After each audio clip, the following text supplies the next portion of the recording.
Sawadee-kap. Hello and welcome to Daily Wisdom, Walking the Path with the Buddha. Today is our group learning program. We're studying chapter 11 in the book titled Developing a Life Practice, The Path That Leads to Enlightenment. This chapter is all about meditation and developing your practice.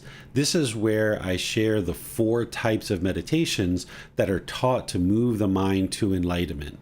There's 2 primary forms of meditation that every student who's interested in getting to enlightenment, we need to learn, develop, and practice, and ultimately master in order to get to enlightenment itself. And then there's 2 specialized meditations that not everybody is going to need to necessarily learn and understand, but they're there for you in the situation that you might need them. So today, I'm going to be going through all 4 of these types of meditations, helping you to understand what they are, how to use them, and what you're needing to accomplish when you're actually doing these meditations. Because it's one thing to understand how to actually do a meditation, but it's another thing to understand why are you doing that meditation and what is it that you're looking to accomplish while you're actually doing that meditation. So because it's so important to understand those things, I devoted an entire chapter to understanding meditation and developing your practice. And now is an opportunity for you to learn that same content in person in an online class and ask any questions that you might have related to developing your practice. Because there are certain things in the chapter that I would have shared that I explained in the actual chapter, and then there are certain things that I explain in class, and these things do have some overlap, but there are certain things in the chapter that I explain that aren't explained in the class, and there are certain things in the class that aren't explained in the book.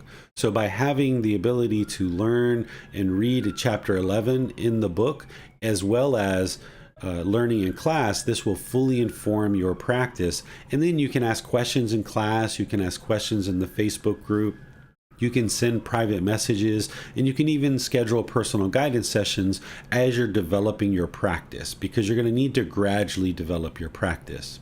So let's go ahead and look at what I had to share with you today in terms of learning chapter 11 from this book. And I'm going to use some visual aids here to help me share the content with you guys. So the first thing to do in terms of sharing with you about meditation is to make sure that we're talking about the same thing. So one of the things that I do in each one of these chapters is I oftentimes will share definitions at the very beginning of a chapter. Because of the universal truth of impermanence, the way that you might understand meditation and the way that I'm teaching meditation are oftentimes very different. There can be some similarities, but they're oftentimes very different. So I'm never interested in assuming that the reader of the book or a student who's in my class has the same understanding of words that I use. So therefore, at the beginning of a chapter and oftentimes at the beginning of a class, I will just define what it is that I'm actually teaching. So here at the beginning of this chapter and at the beginning of our class, I'd like to just define what I mean when I use the word meditation. Meditation is a technique to actively train the mind during dedicated, independent, purposeful training sessions to eliminate and or cultivate various qualities of mind in the positions of seated, lying, standing, or walking. It's an active, dedicated, purposeful training session. You're eliminating either unwholesome qualities in the mind, like craving and anger, or other unwholesome qualities of mind, and you're cultivating certain wholesome qualities like mindfulness or concentration, things like this, loving kindness or compassion. These are all wholesome qualities that might be cultivated as part of your meditation practice. So it's a dedicated, purposeful, independent training session. And you're either going to be using the seated, lying, standing, or walking positions. These are the 4 positions that the Buddha taught, because you can't permanently use just one position. The body's going to change, situations are going to change, you're going to need one position versus another. And I'll share with you how I use those different positions to help you develop your practice. It's important to understand that meditation is not exercising, walking the dog, gardening, driving, or some of these other things. While these things may be beneficial for your life and really helpful in certain situations, they're not meditation. Because if I was describing meditation and you thought that, okay, yes, I need to meditate, and exercising, walking the dog, gardening, driving, these things are meditation. And you never actually did this active, dedicated, independent, purposeful training session to eliminate or cultivate various qualities of mind. Then you're not going to actually be able to move the mind to enlightenment. If what you did was just exercise, walk the dog, garden, driving, etc., you need this other activity that is dedicated, independent, and purposeful to eliminate certain unwholesome qualities and cultivate wholesome qualities. And I'm going to be sharing with you guys those details as we progress today. So you might decide to do things like exercising, walking the dog, gardening, driving, or other things like this, but you shouldn't consider those meditation. When you're walking the dog, you're walking the dog and you're outside looking at the trees, you're enjoying the sunshine, you're breathing in the fresh air, you're maybe conversating with your neighbors and things like this, and you're having a wonderful time while you're doing that. Or if you're exercising, you're exercising the physical body and focused on improving the health of the physical body. And there are benefits to the mind in all of these different activities that you might be involved in, but it's not this dedicated, active, purposeful training session. You're gardening or you're driving. That's the activity that you're doing. As you develop your meditation practice, it's important to have a meditation teacher. Everyone's going to need a teacher in order to learn and progress to enlightenment. And having a teacher is very, very helpful, very, very important. You wouldn't be able to get to enlightenment and develop your practice without a teacher. If you think about everything and anything that you've ever truly done and became very proficient at in your life, you've had a teacher, whether it was reading, writing, speaking, whether it was just learning how to put on your shoes, learning how to get dressed, learning how to brush your teeth. If you learned dance, or if you learned computers, or if you learned any other activity, you had a teacher to help you with that. So awakening the mind to enlightenment, you're going to need a teacher, because there are certain things that you're going to encounter along the way in your journey to enlightenment and practicing meditation that you're going to need to reach out and ask for support and ask for help. There's going to be certain things that you're experiencing and you're not quite sure if it's normal or not. And you're going to need to reach out to somebody and say, hey, this is what I'm experiencing. Is this something that I should be experiencing? Is this normal? Is this the way that I should be meditating? And reaching out to a teacher, and if all you hear from your teacher is, yep, that's completely normal, keep going. That can help build your confidence. And having a teacher and a relationship with someone that you can reach out to and know that you can get help is very beneficial. There's a student, a few students actually, but one particular student that I remember and keep in mind because of this individual contacting me after they had tried to do meditation on their own for about 2 years by just watching YouTube videos. And when they were watching these YouTube videos over the period of 2 years, they didn't realize it, but their mind was slowly degrading more and more. It wasn't improving, it was actually degrading. They didn't have anybody to reach out to and get help. This person was a practicing physician, they were a doctor. And ultimately, they got to a point where their mind was in such a degraded condition, they could no longer see patients, they were highly depressed, their personal and professional relationships were falling apart. They developed what we might call OCD, where they have repetitive thoughts over and over and over again. And they eventually got in touch with me and were seeking help and guidance, and it's very challenging to help somebody in that situation. Had they just known early on that they were going to need a teacher and to ensure that they had a teacher as they were developing their practice, they could have avoided all of that. Because in the first couple of months or first couple of weeks, as they started experiencing difficulties, they could have reached out to somebody and got help rather than go 2 years without trying to receive help. And then once they did actually reach out to someone for help, their condition of their mind was so degraded, there's so much difficulty in trying to help that person to actually improve in terms of the work that they have to do, because their mind is so obsessed now and has such repetitive thoughts that they just ask the same question over and over and over again 30, 40, 50 times, even though the answer has been provided to them and they've been assisted in how to develop their practice, their mind is having a lot of difficulties processing that guidance. So it's important to be sure that you always have a teacher and someone that you can reach out to. Not that you have to constantly be in touch with that person, but just somebody that you know that you can reach out to and get guidance as you need that. There's these 4 positions that the Buddha shared to help us in meditation: seated, lying, standing, and walking. I use these different positions for different reasons and at different times, and I'll share that with you today. But remember, it's learn, reflect, and practice so that you can see the truth for yourself. So I will teach you so that you can learn what these positions are and how to actually use them in terms of the way that I use them. But then you should reflect on that, and then you should practice and see what works best for you. Rather than just believing what I share is the truth, instead learn what I'm sharing, understand why and how I use these different positions, and then practice for yourself and see what works best for you in various situations. So for example, the seated position, this is kind of my go-to position. This is the one that I use most frequently because it's readily accessible. You can sit in a chair, you can sit on the floor. This morning here in the hotel room, I just sat on the edge of the bed, meditating. You can, pretty much sit just about anywhere. Seated is really helpful. This is where people will typically learn in the seated position, and it's kind of like the primary go-to position that most people will tend to use.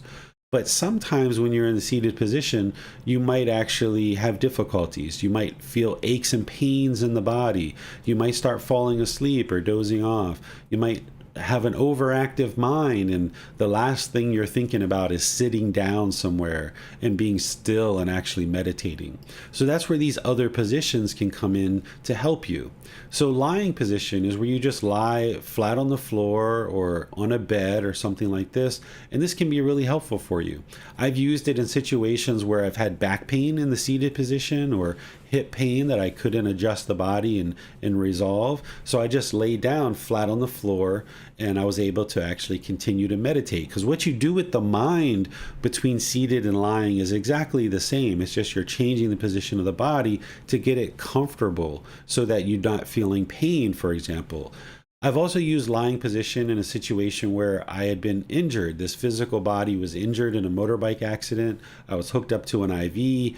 There was no way for me to even sit because the leg had been pretty much crushed by a motorbike. So I was lying in a hospital bed, and I was able to still meditate, even with the IV hooked up and even with the leg fairly injured. So you can use lying position in all of those situations. You can even use it as your go-to position if you like that. The one thing to consider, though, is that in the lying position, the mind has a tendency to fall asleep. So you need to make sure you're attentive and alert and active in your meditation. Because remember, it's an active, dedicated, independent, purposeful training session. So if you're regularly dozing off, there's ways to address that, which we're going to talk about today. But just be aware that in the lying position, there's a tendency for the mind to fall asleep.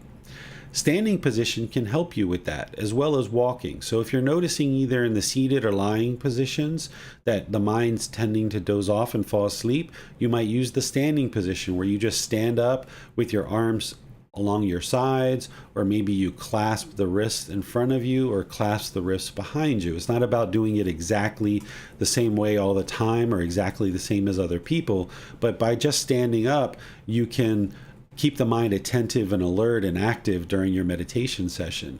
Also, if you're having difficulties with pain, either standing or either seated or lying, you can do standing position as a way to address any discomfort in the physical body.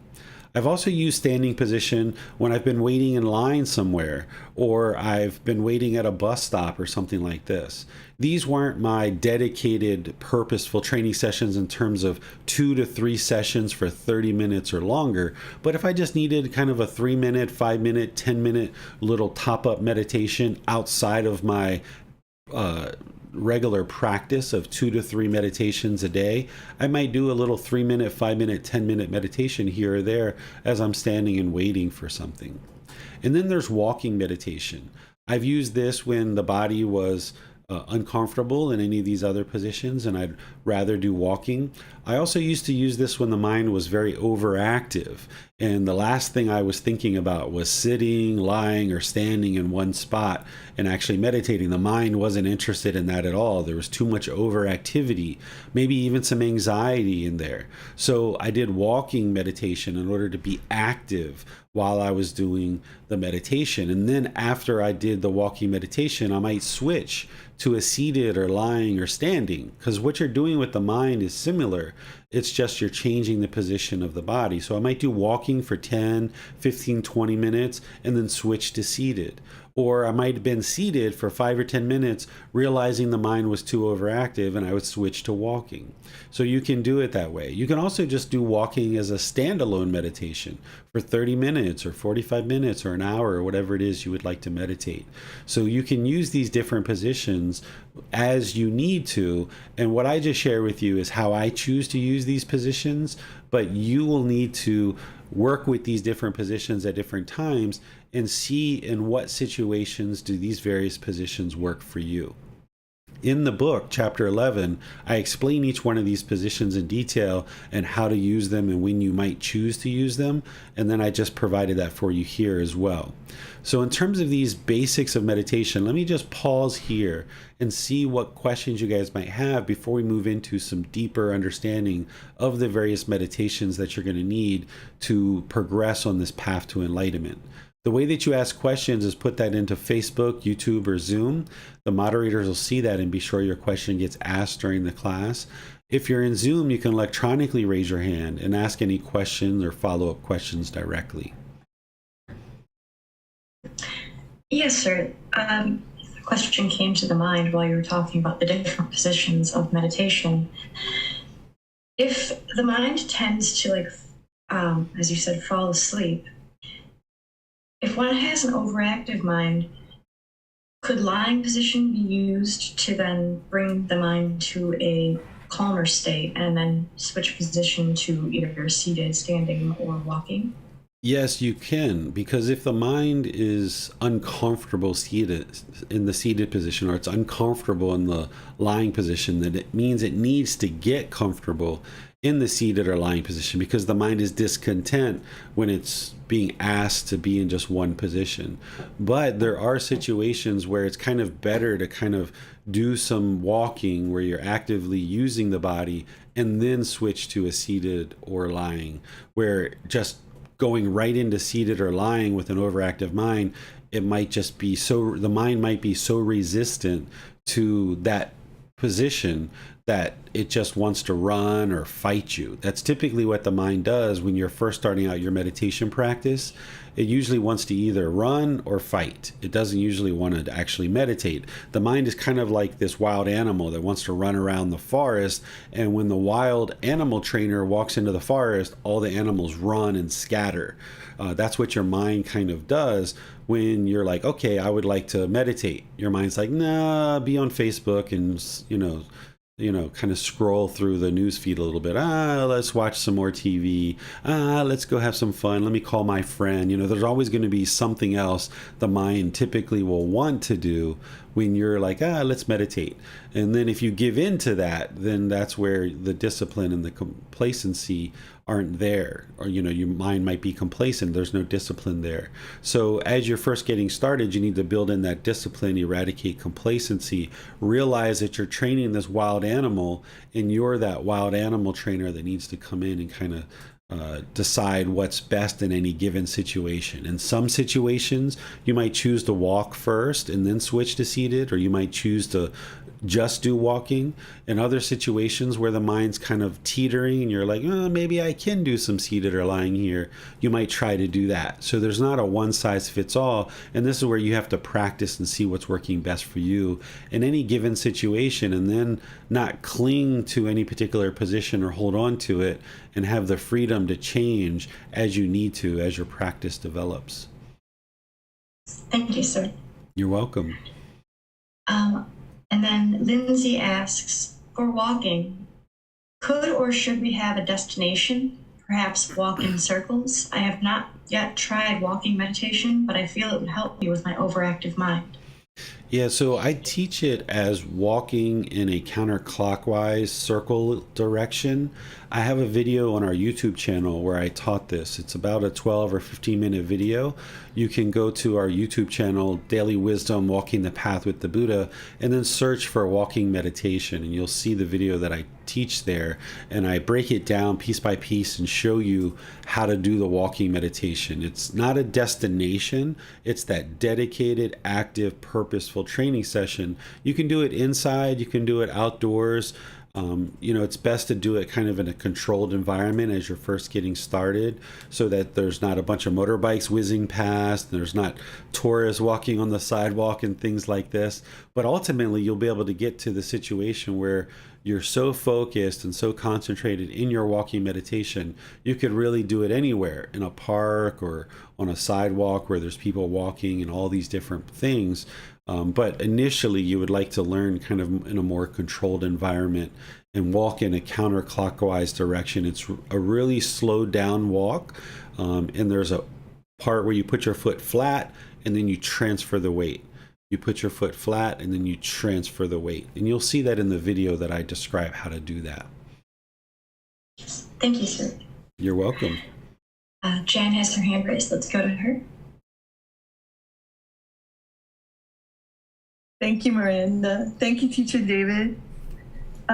You mentioned some strategies we could use to use the lying position and not fall asleep.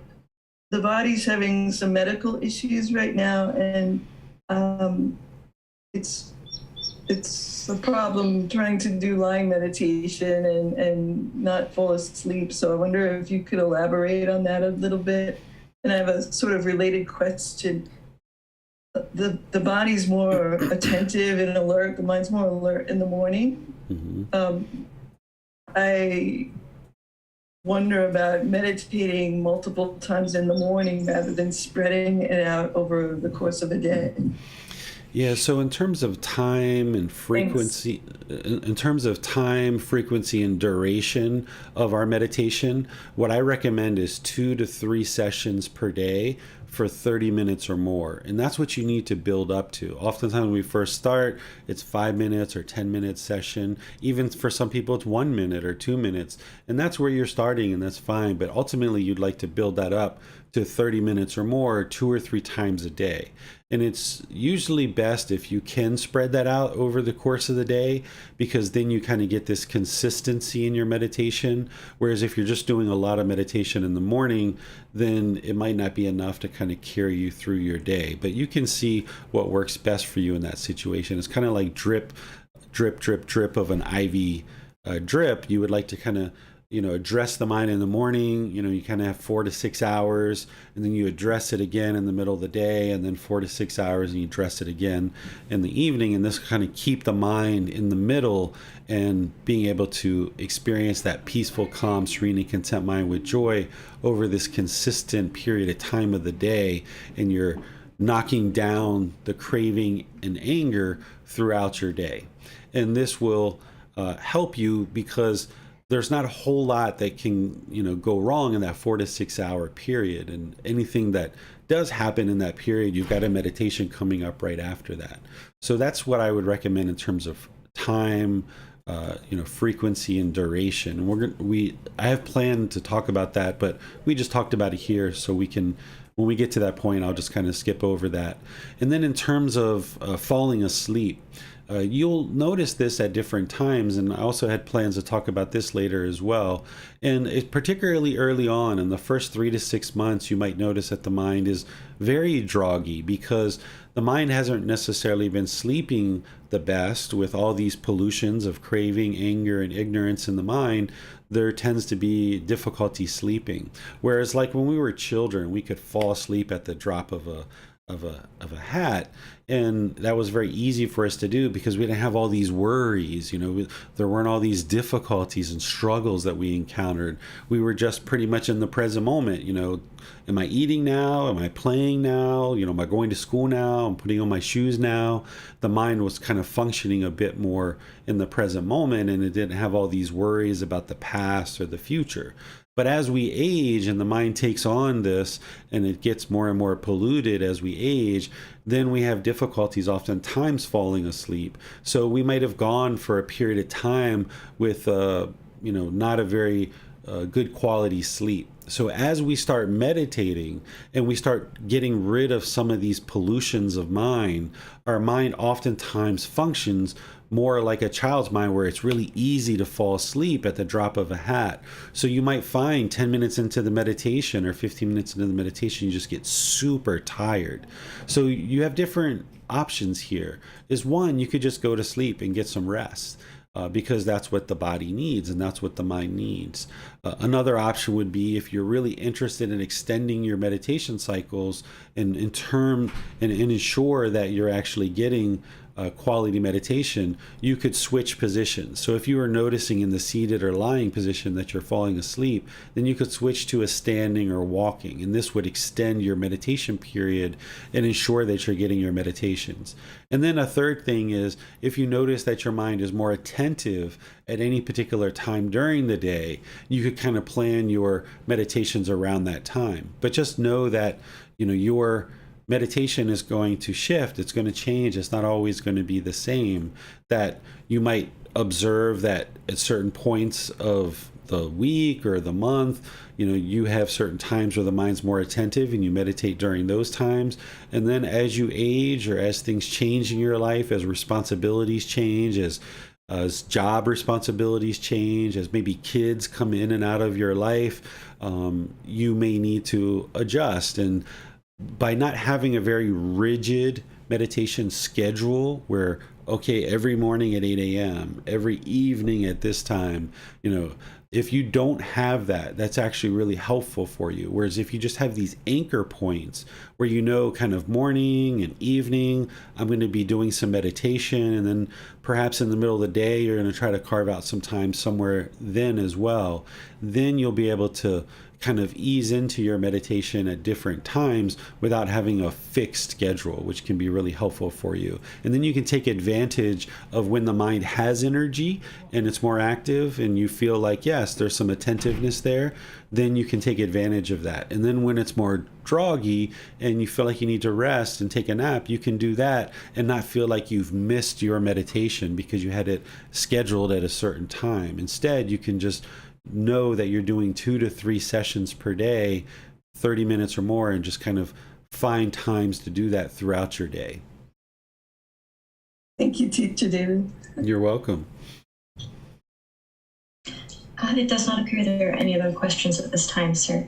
All right, so let's move on to the next thing that I plan to share with you guys, which is this not going to change? All right, it looks like my live stream changing of slides has frozen up, some impermanence here. So I'm not going to be able to change the slides for those of you guys that are in live stream, whether it's Facebook or YouTube. It looks like it's not allowing me to switch the slides. But in Zoom, I'm able to do that. So if you guys would like to come into Zoom, I've got some visual aids here that are going to really help you to learn this content. I apologize of the impermanence here. It was working before class when I tested it, but now for some reason it's not working. So let's talk about starting and conducting your meditation session. Essentially, what I like to share with you is the mind is the boss and the body is the employee. This is really helpful to understand as you're training the mind, because in order to get to the mind, you have to go through the body. So you have to go through the employee to get to the boss. So you would like the body to be comfortable, not luxurious and not painful. If the body was too luxurious, it's not going to want to take you to go see the boss.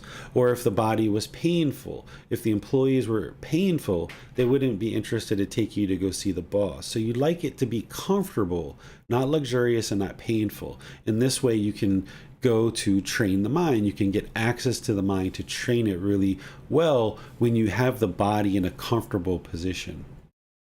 The second thing is the Buddha talks in his teachings about setting up mindfulness in front of you. If you learn the words of the Buddha and what he describes in terms of meditation, which I devoted an entire book of this book series to excerpts and extracts of the Buddha's teachings related to meditation, you'll see that he shares about setting up mindfulness in front of you. Well, what mindfulness is it's awareness of mind. Having awareness of mind. So what he teaches is developing this awareness of mind before you actually start meditating. The understanding is that if you came and you just plopped down into meditation and tried to actually start meditating, you would find it very difficult to actually gain benefit of the meditation because you haven't really done the work to set up mindfulness or set up this awareness of mind prior to meditating. You just plopped down into meditation and started meditating.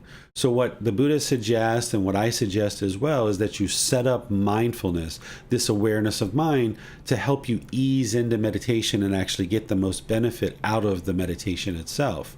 The way that I do that is if I'm meditating in the morning, I will typically wake up, I will go use the restroom to clear out any organs. I will come into wherever I'm going to meditate. I will do chanting and other things to kind of ease the mind into meditation, developing this awareness of mind. And then right from the beginning of the meditation, there's benefit right from the beginning. Rather than 5-10 minutes into the meditation, this is where the benefit kicks in. Right away from the very beginning, you can start getting benefit because there's been this setting up of mindfulness before actually meditating. Some people like to do a little stretching of the body. Some people like to do some prayer, some other things like this. It's totally up to you. The Buddha didn't explain necessarily how to set up mindfulness in front of you before you actually meditate, or at least we don't have that in the original source teachings. He might have described it during his lifetime, but what we actually still have access to, we don't see anywhere in there that he explains what to actually do. But what I observed is that by making sure the body's comfortable and by doing a little bit of chanting to ease the mind into meditation, this brings awareness of mind and awareness of breath prior to actually meditating. And then we talked about this time or this frequency and this schedule of meditation.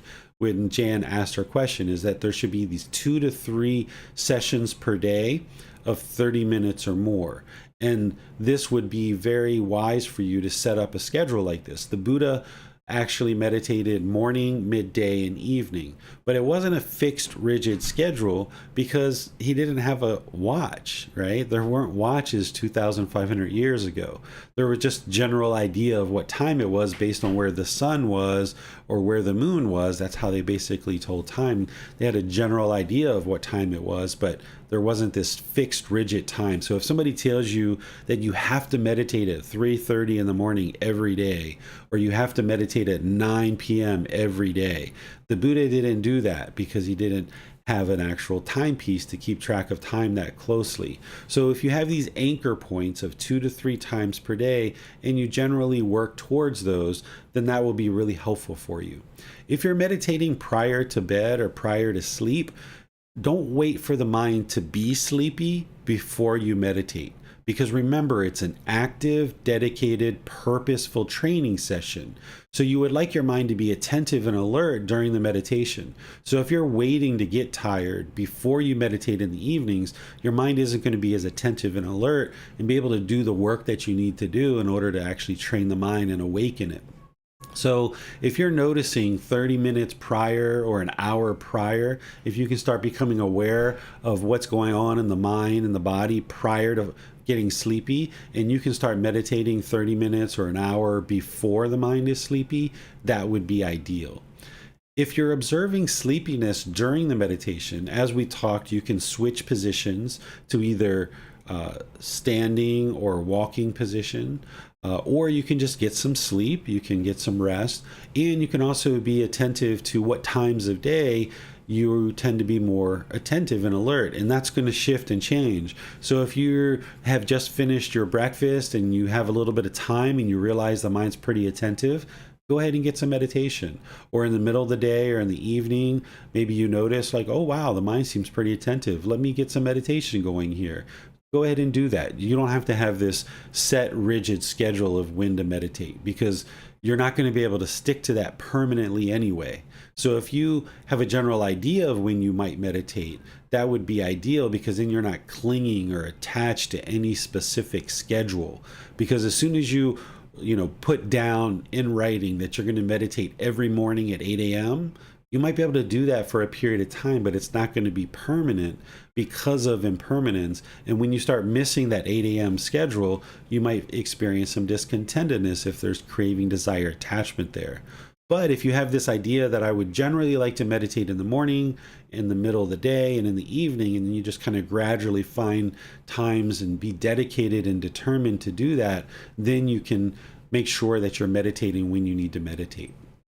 As you're meditating, you might experience physical sensations during the meditation, whether it's actually itching of the body, or you might notice if there's an insect around and starts crawling on your head or in your ear, if you have a fly or a mosquito or something like this.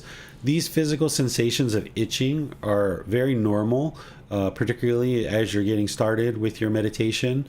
If you need to itch, just go ahead and itch. There's no requirement that the body stay perfectly still during your meditation. If you need to shift or move in order to get the body more comfortable, go ahead and do that. If you have certain physical sensations where you need to itch, you can go ahead and do that as well. But what I would encourage you to do is, if you notice that little bit of an itch in the body, is try to go extended periods of time where you don't itch. Notice that those itches arise, that they change, and then they fade away.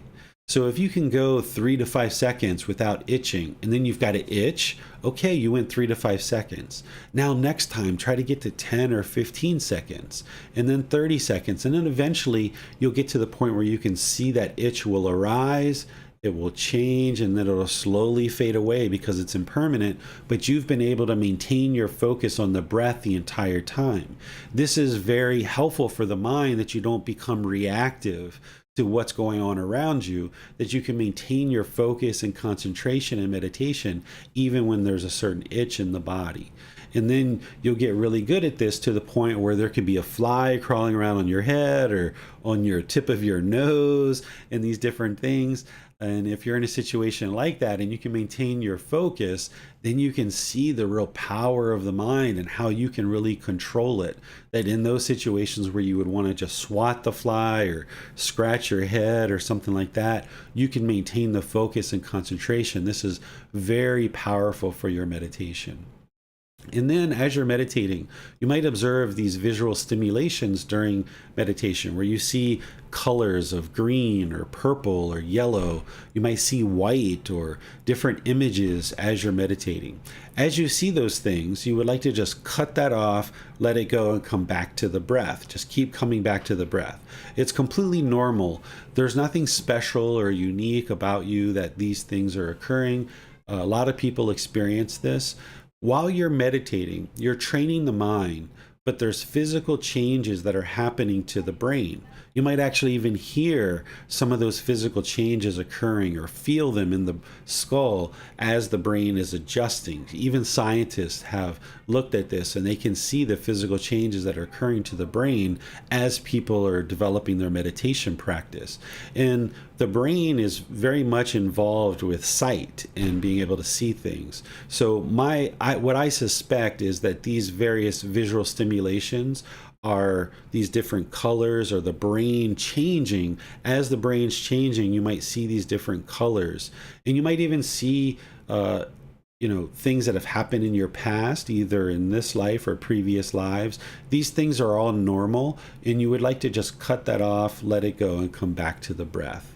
This is how you would maintain your focus and concentration, developing the mind so that you can now control it and have discipline over it. What questions do you guys have on this?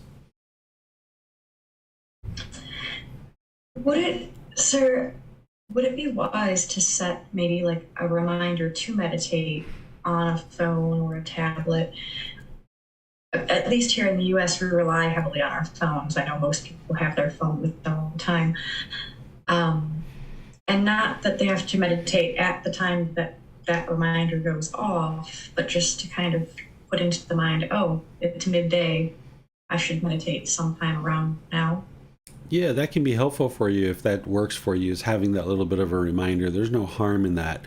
But, if your alarm goes off and you're in the middle of something and you're like, oh man, I want to meditate, but I got to do this business call, or I got to write this email, or I've got to, take care of my child. That's where the mind has craving or clinging or attachment, and it's producing this discontentedness. So if you set up the alarm or that alert, do it as what you're describing, where it's just kind of a little reminder that either now or sometime in the next hour or so you would like to meditate. Then look at it that way, rather than a fixed time of you've got to meditate at exactly this time, because as you know, it's not going to be permanent that when that alarm goes off, you're going to immediately be able to meditate. So you've got to give yourself the space to realize, like, all right, this is just a reminder that over the next couple of hours, I would like to meditate.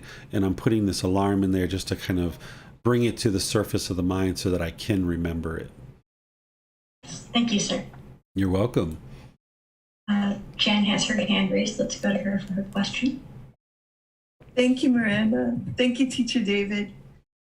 Teacher David, there's a friend who's meditated for many years and has been talking to me about their meditation practice. I find this very confusing, so hopefully you can help me understand better. This friend insists that during meditation, they no longer can hear things, and that's a signal of a good deep meditation. But I find that I always hear things, and so any guidance you could provide here, I would much appreciate that. Yeah, there's different aspects of that. There are definitely times in your meditation where you get so deep in the meditation and you're focused so intensely on the breath, but yet there's this relaxed, calmness in the mind, but yet you're attentive and alert to the breath that you don't hear other things that are going on. That is possible.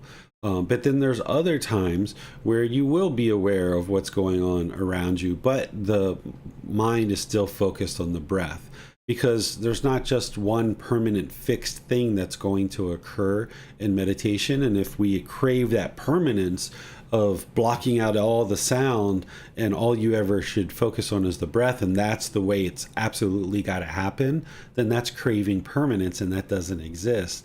So you can experience what your friend's talking about, and you can also experience what you're talking about as well. The important thing is that you maintain the focus on the breath, particularly for breathing mindfulness meditation. And then there's other meditations as well, depending on what you're focused on. But with breathing mindfulness meditation, you're focused on the breath. And if you're still aware of what's going on around, that's fine, as long as you're maintaining the focus on the breath. But if you get deeper and deeper into meditation and you observe that you can't hear what's going on and you're not aware of what's going on, that's fine too. But just don't crave it to be one way or the other, and just know that different people will experience different things. Thank you, Teacher David. You're welcome. It does not appear we have any other questions at this time, sir. All right. I tried a couple things to get the slides working on social media again on the live stream, but it's not working. So just another reminder for anybody who's on the live stream that you can come into Zoom and you'll see the visual aids that I'm using. So as I've shared with you guys in the past, is that as I teach, I'm not interested in you believing anything that I share. I'm not interested in you believing anything that I write in books. Instead, it's learning, reflecting, and practicing to see the truth for yourself so that you can see what's actually working. Well, one of the ways that I ensure that you're not believing what I say is to share with you what the Buddha actually shared during his lifetime. And learning the words of the Buddha and his discourses will help you see what it is that I'm teaching is connected to what he taught. And then you shouldn't even believe what he taught either. You should learn and practice, and that's what's going to actually help you to acquire wisdom. The Buddha explains this too during his teachings. He says to come examine his teachings, come investigate his teachings. So I'm sharing the same thing here, but I like to share the words of the Buddha so you can see what I'm sharing is connected to what he's sharing. Because in this particular discourse, he's talking about something prior to this, but then eventually he gets into talking about the 4 types of meditations that he teaches. And then when you see the 4 types of meditation that I teach, you can see that it's directly connected to what the Buddha taught. So here in this discourse, he was talking about these 5 things that a student should develop in their practice. And then he says, okay, once those 5 things are developed, he says another 4 things should be developed. 1, the perception of unattractiveness of the body should be developed to abandon lust. This is a meditation to help you eliminate sensual desire, because one of the strongest sensual desires that humans have is the desire for sexual intercourse. And at some point in your practice, if you ultimately decide to get to enlightenment, you'll need to let go of sexual interaction and sexual intercourse. You may not be able to do that now. You may not be interested in doing that now, and that's completely fine. You can actually get to the first and second stage of enlightenment, enjoy a very wonderfully peaceful life, but you're still going to have a bit of discontentedness around sex. I'm sure you've experienced where you've wanted sex and you couldn't get it for one reason or another, and the mind was discontent because of that craving for sexual intercourse. Well, ultimately, to move the mind from that second stage of enlightenment to the third and fourth stage, you would need to let go of the sensual desire. And the way that you do that is to work on eliminating all sensual desires. And one of the most significant ones is sexual intercourse, because so many of the senses are involved in sexual intercourse. And the way that you do that is through a meditation that I'm going to share with you that develops the unattractiveness of the body. This is how you develop and abandon the sensual desire to have sexual intercourse. The second meditation that the Buddha explains to develop is loving kindness should be developed to abandon ill will. This is that second poison, or that the fifth fetter that is a pollution of mind, that anger, hatred, ill will, that bitterness, that hostility, that aggression that comes oftentimes in our intentions, speech, and actions. So you need to abandon that in order to purify the mind and get to enlightenment. And it's loving kindness meditation and practicing loving kindness in daily life that will allow you to abandon the anger, the hatred, and the ill will. And you can see the Buddha's words here and in other places where he's describing to do that. The third meditation that he's talking about here is mindfulness of breathing, or breathing mindfulness meditation should be developed to cut off thoughts. So you're never going to eliminate thoughts as long as this body and this mind are together and alive. There's going to be thoughts. The cutting off of thoughts is training the mind to easily let them go. So in daily life, if you're having unwholesome thoughts arise, you would like to be able to let those go and move on with your day. So you're not going to be able to do that unless you're practicing breathing mindfulness meditation and developing the ability for the mind to easily let go, or as the Buddha says, cut off thoughts. So this is why in breathing mindfulness meditation, you focus on the breath, and when the mind moves off the breath, you cut that off and let it go and come back to the breath. You're not trying to eliminate thoughts. Even an enlightened being is going to have thoughts during meditation and during daily life as well. But in the meditation, you're training the mind to easily let go, so that then in daily life, you'll be able to easily let go of any unwholesome thoughts that arise. We'll talk about this some more as we progress today. And then the fourth one that he talks about here is, he says, the perception of impermanence should be developed to eradicate the conceit I am. When one perceives impermanence, the perception of non-self is stabilized. One who perceives non-self eradicates the conceit I am, which is nibbana, or enlightenment, in this very life. So as long as there's not the understanding of impermanence, as long as the mind is craving permanence, then there's going to be this perception that this body and this mind is who you are as a person.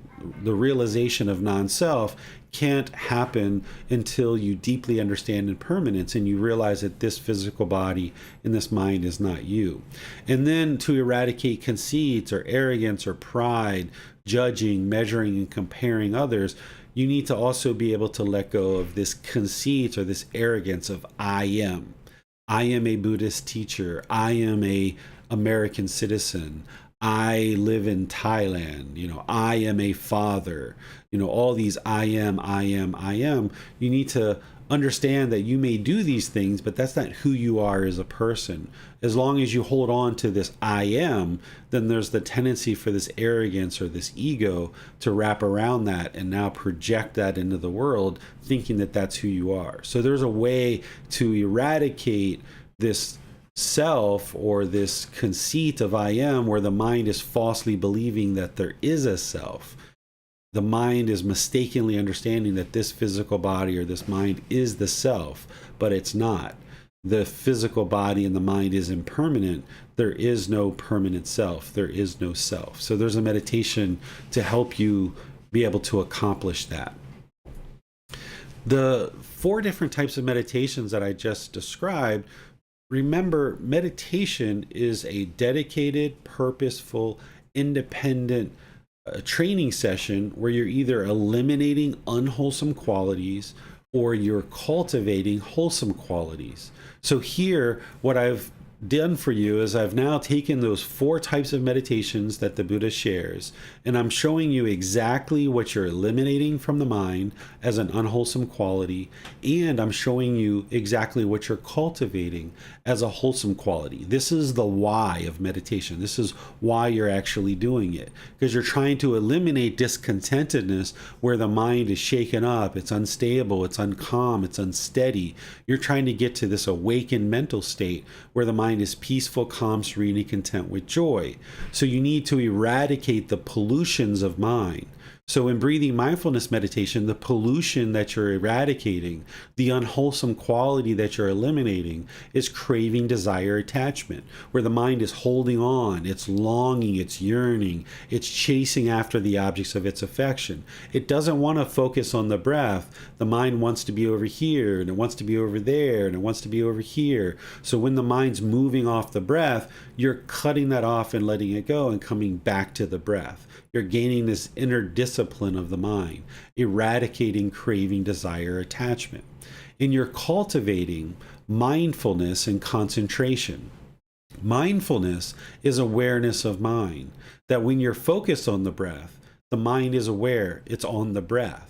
And when the mind is off the breath, the mind is aware it's off the breath. And then you cut that off and let it go and come back to the breath. So you're developing this awareness of mind in meditation, which then helps you in daily life. Because in order to purify the mind, it's a full-time job, not just in meditation, but outside as well. So when you're walking down the street and you have that unwholesome thought arise, if you have mindfulness or awareness of mind, then you're aware that that unwholesome thought is there, and you can cut it off and let it go while you're walking down the street. Or if you're having a certain wholesome thought as you're walking down the street, then the mind can be aware of that, and you can support that, encourage that, don't allow it to fade. So in meditation, you're developing awareness of mind or mindfulness so that now the mind can then be aware of the unwholesome qualities and the wholesome qualities that are there, so that you can eradicate and eliminate the unwholesome and arise the wholesome and support that. And then you're also developing concentration or singleness of mind in your meditation by focusing on the breath. By focusing on a single object like the breath, you're developing singleness of mind, where you can just do one thing at a time with focus and clarity. And while you're doing that in meditation and you're exercising the mind in this way, then in daily life, you can use that focus and concentration to your benefit, whether it's in personal or professional relationships or certain tasks or activities that you're doing in your personal or professional life. You can maintain focus and concentration just doing one thing at a time. not allowing the mind to rapidly cycle from one thing to the next to the next to the next. This is where overactivity of the mind comes in. This is where you might feel like you lack attention or you lack patience, where you can't be patient because the mind always wants to go, go, go, go, go, go, go. That is because we've trained our mind to rapidly cycle from thing to thing to thing to thing. But if you train your mind to have concentration or singleness of mind in meditation, focusing just on the breath, and then you carry that with you throughout your day where you're only focused on one thing at a time, now more and more you're refining the mind to do that. Initially, it can be a struggle, it can be difficult, but then the mind gets so used to functioning that way, it just always functions that way. It's not possible for it to actually do more than one thing at a time. And you'll find that you're more productive this way, because when you're trying to do 5, 6, 10 things at a time, and you're rapidly cycling from thing to thing to thing, you're making all kinds of mistakes, you're causing all kinds of difficulties that you have to circle back and clean up anyway. You think that you're actually creating more progress or more productivity in your life, but you're actually creating more difficulties because you're not able to bring the full wisdom of these teachings to practice something like right intention or right speech or right action in a way that is clean and pure so that it doesn't produce any unwholesome results. So as you are practicing meditation to develop mindfulness and concentration, then you carry that with you in your daily life. It's part of the Eightfold Path, and you'll need to practice that on a regular, consistent basis. Loving kindness meditation is to eliminate the anger, hatred, ill will, and all the lesser versions like frustration, irritation, annoyance, things like this. The bitterness, the hostility, the aggression. Because if the mind doesn't get the objects of its affection, it will oftentimes revert to this bitterness, this aggression, this hostility. And this is where we have this unskillful speech or actions or other conduct that then now pushes people away from us. So what you would like to do is eradicate this anger, hatred, ill will, and all those lesser versions, and you would cultivate or arise loving kindness for all beings. Doing this in meditation, yes, but then carrying that with you in daily life, where now as you're outside interacting with people in your personal and professional relationships, that you have this genuine interest in seeing all beings be well. You have this active goodwill or this loving kindness towards all beings. And now through your intentions, your speech, and your actions, you're functioning in a way that is very loving and very kind. And now you can be polite, kind, friendly, and respectful to all beings. And by you putting out that through your intention, speech, and actions, over time, that's what will come back to you. But as long as we're putting out anger, hatred, ill will, bitterness, aggression, hostility, that's what's going to come back to us. So the way that we clean up our mind and we clean up our life is by transforming our own mind by doing loving kindness meditation as part of our overall meditation practice. So these two types of meditations are needed by everyone who's on the path to enlightenment and is looking to improve the condition of their mind, eradicating craving, anger, and ignorance. These are the three poisons that the mind is plagued with and polluted with that is keeping it trapped in the unenlightened state. And you're transforming that with generosity, loving kindness, and wisdom. In these two meditations, breathing mindfulness meditation is addressing the craving, loving kindness meditation is addressing the anger, and then you're not believing the teachings, you're learning, reflecting, and practicing, and that's what's helping you to acquire wisdom and cultivate the wisdom of how to eliminate craving and anger, for example. And then in certain situations, some people might have sexual cravings that they're looking to eliminate. If someone has multiple partners and now they're understanding they need to bring that down to one partner, and that's what would be wise for them in terms of practicing the 5 precepts, ensuring that they're not causing harm, and that's what they would like to do, you might need to use this meditation to gradually eliminate sexual cravings and bring that down and temper it to the point where you can be content and peaceful with just one partner. And that might be what you use this meditation for. And then there's other people who might be with one partner, and you and or that partner have decided that, okay, we're going to now, make our way from the first or second stage of enlightenment. We've, been in that stage for 5 years, 10 years, 15 years, 20 years, what have you. You're at a point in your life where maybe you've had enough sexual interaction and you now would like to fully eradicate sexual cravings from the mind. You can use this meditation that I'm going to share with you to be able to accomplish that.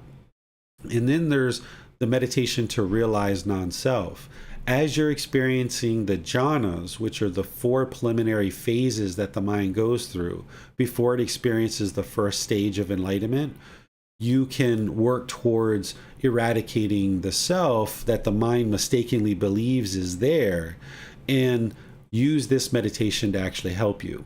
Initially, you're going to be working to put together and understand the 3 universal truths, the 4 noble truths, the Eightfold Path, the 5 precepts, developing your meditation practice and all these other things.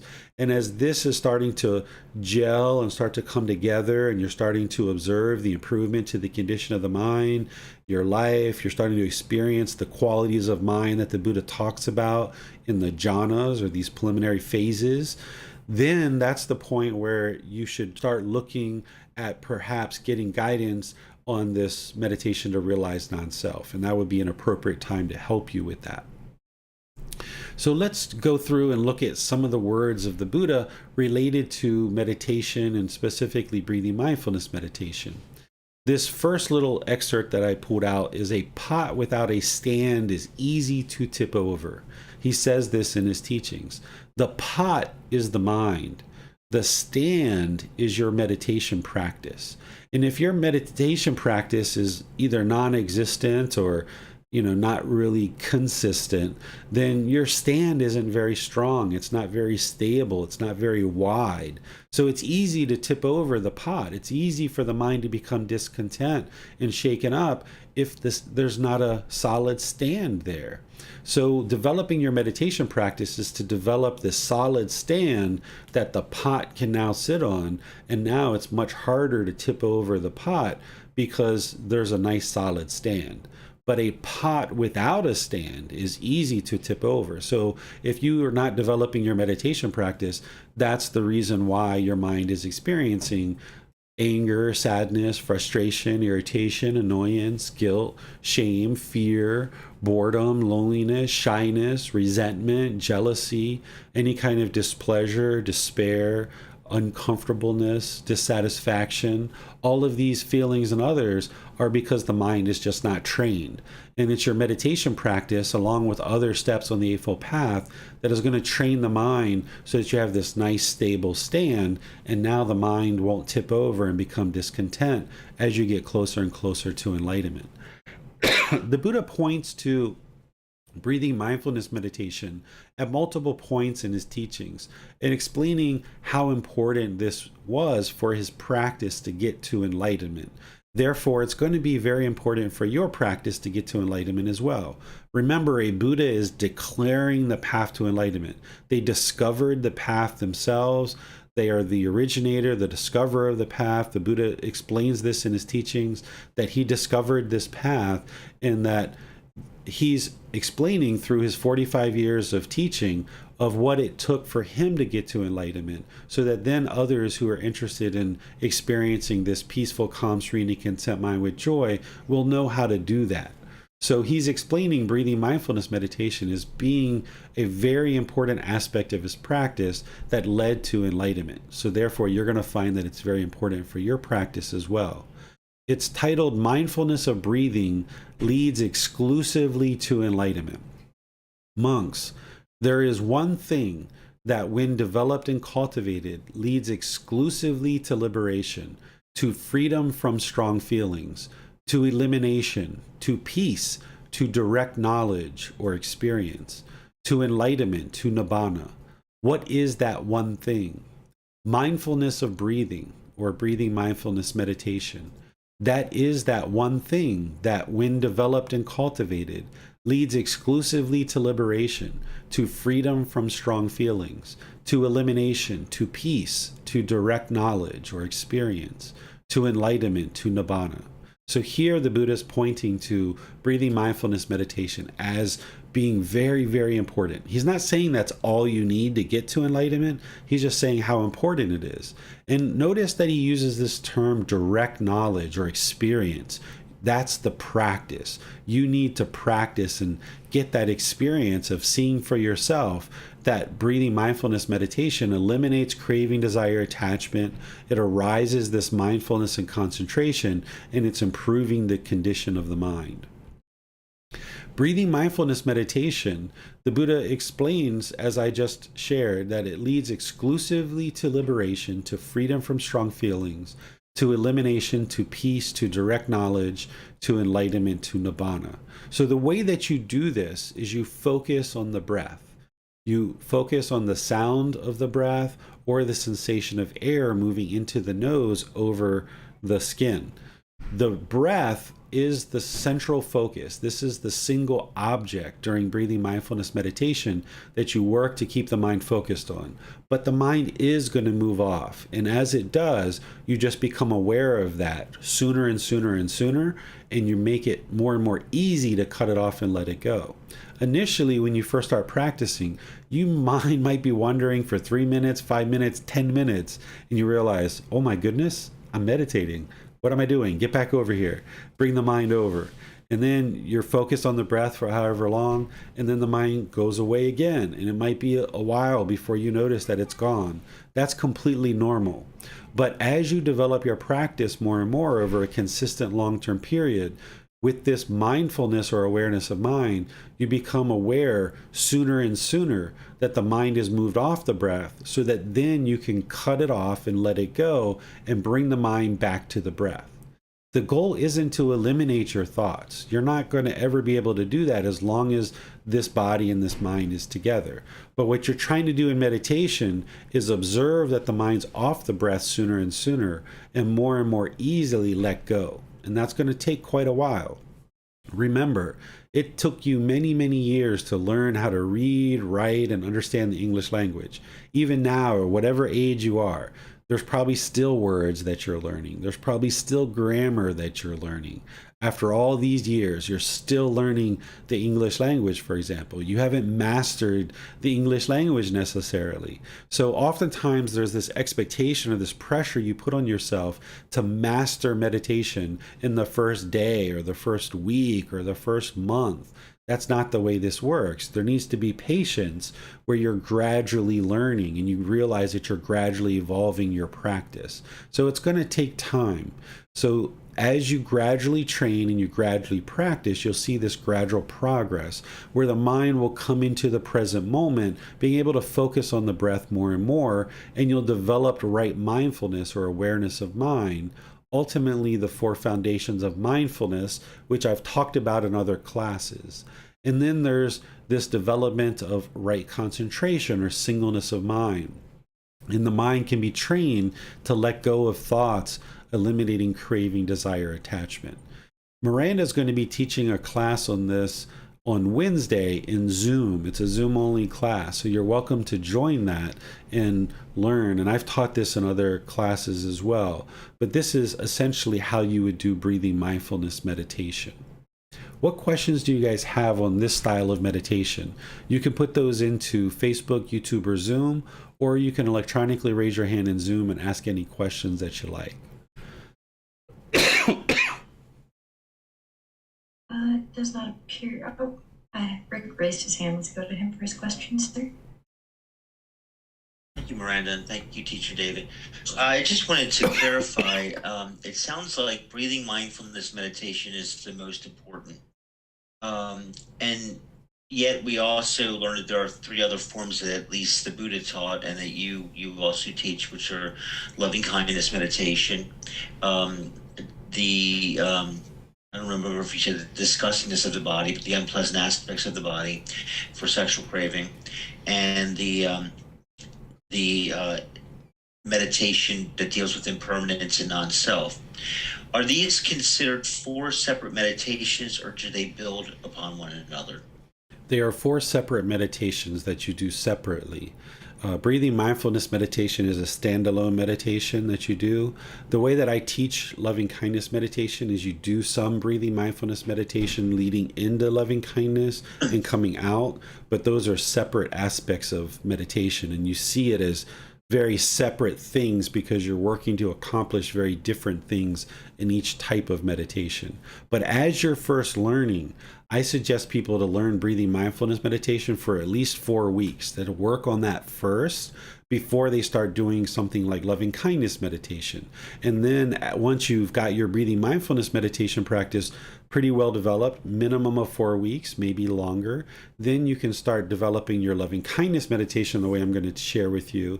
And then once you develop that for a while, then if you need those other specialized meditations, you might reach out after 3 months or so to a teacher to help you develop the other parts of your practice, because initially you're going to be active in developing all aspects of the Eightfold Path, and that's going to take a while to do that. Meditation is part of that, but typically people aren't jumping right in to eliminate sexual cravings or eradicate the self or realize non-self very early in their practice. You need to first develop breathing mindfulness meditation and loving kindness meditation before you have what you need to move into the others.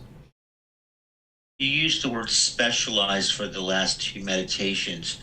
If somebody was going along the path for an extended period of time and really got deep into the practice, would they most likely be doing the 2 specialized meditations, or are they actually specialized for specific people in specific situations? In other words, if I've been just a student, whether I had problems with sexual craving or not, and I've been studying with you for 5-10 years, and I'm really getting deep into the practice, would it still be recommended that I am familiar and utilize these other 2 meditations?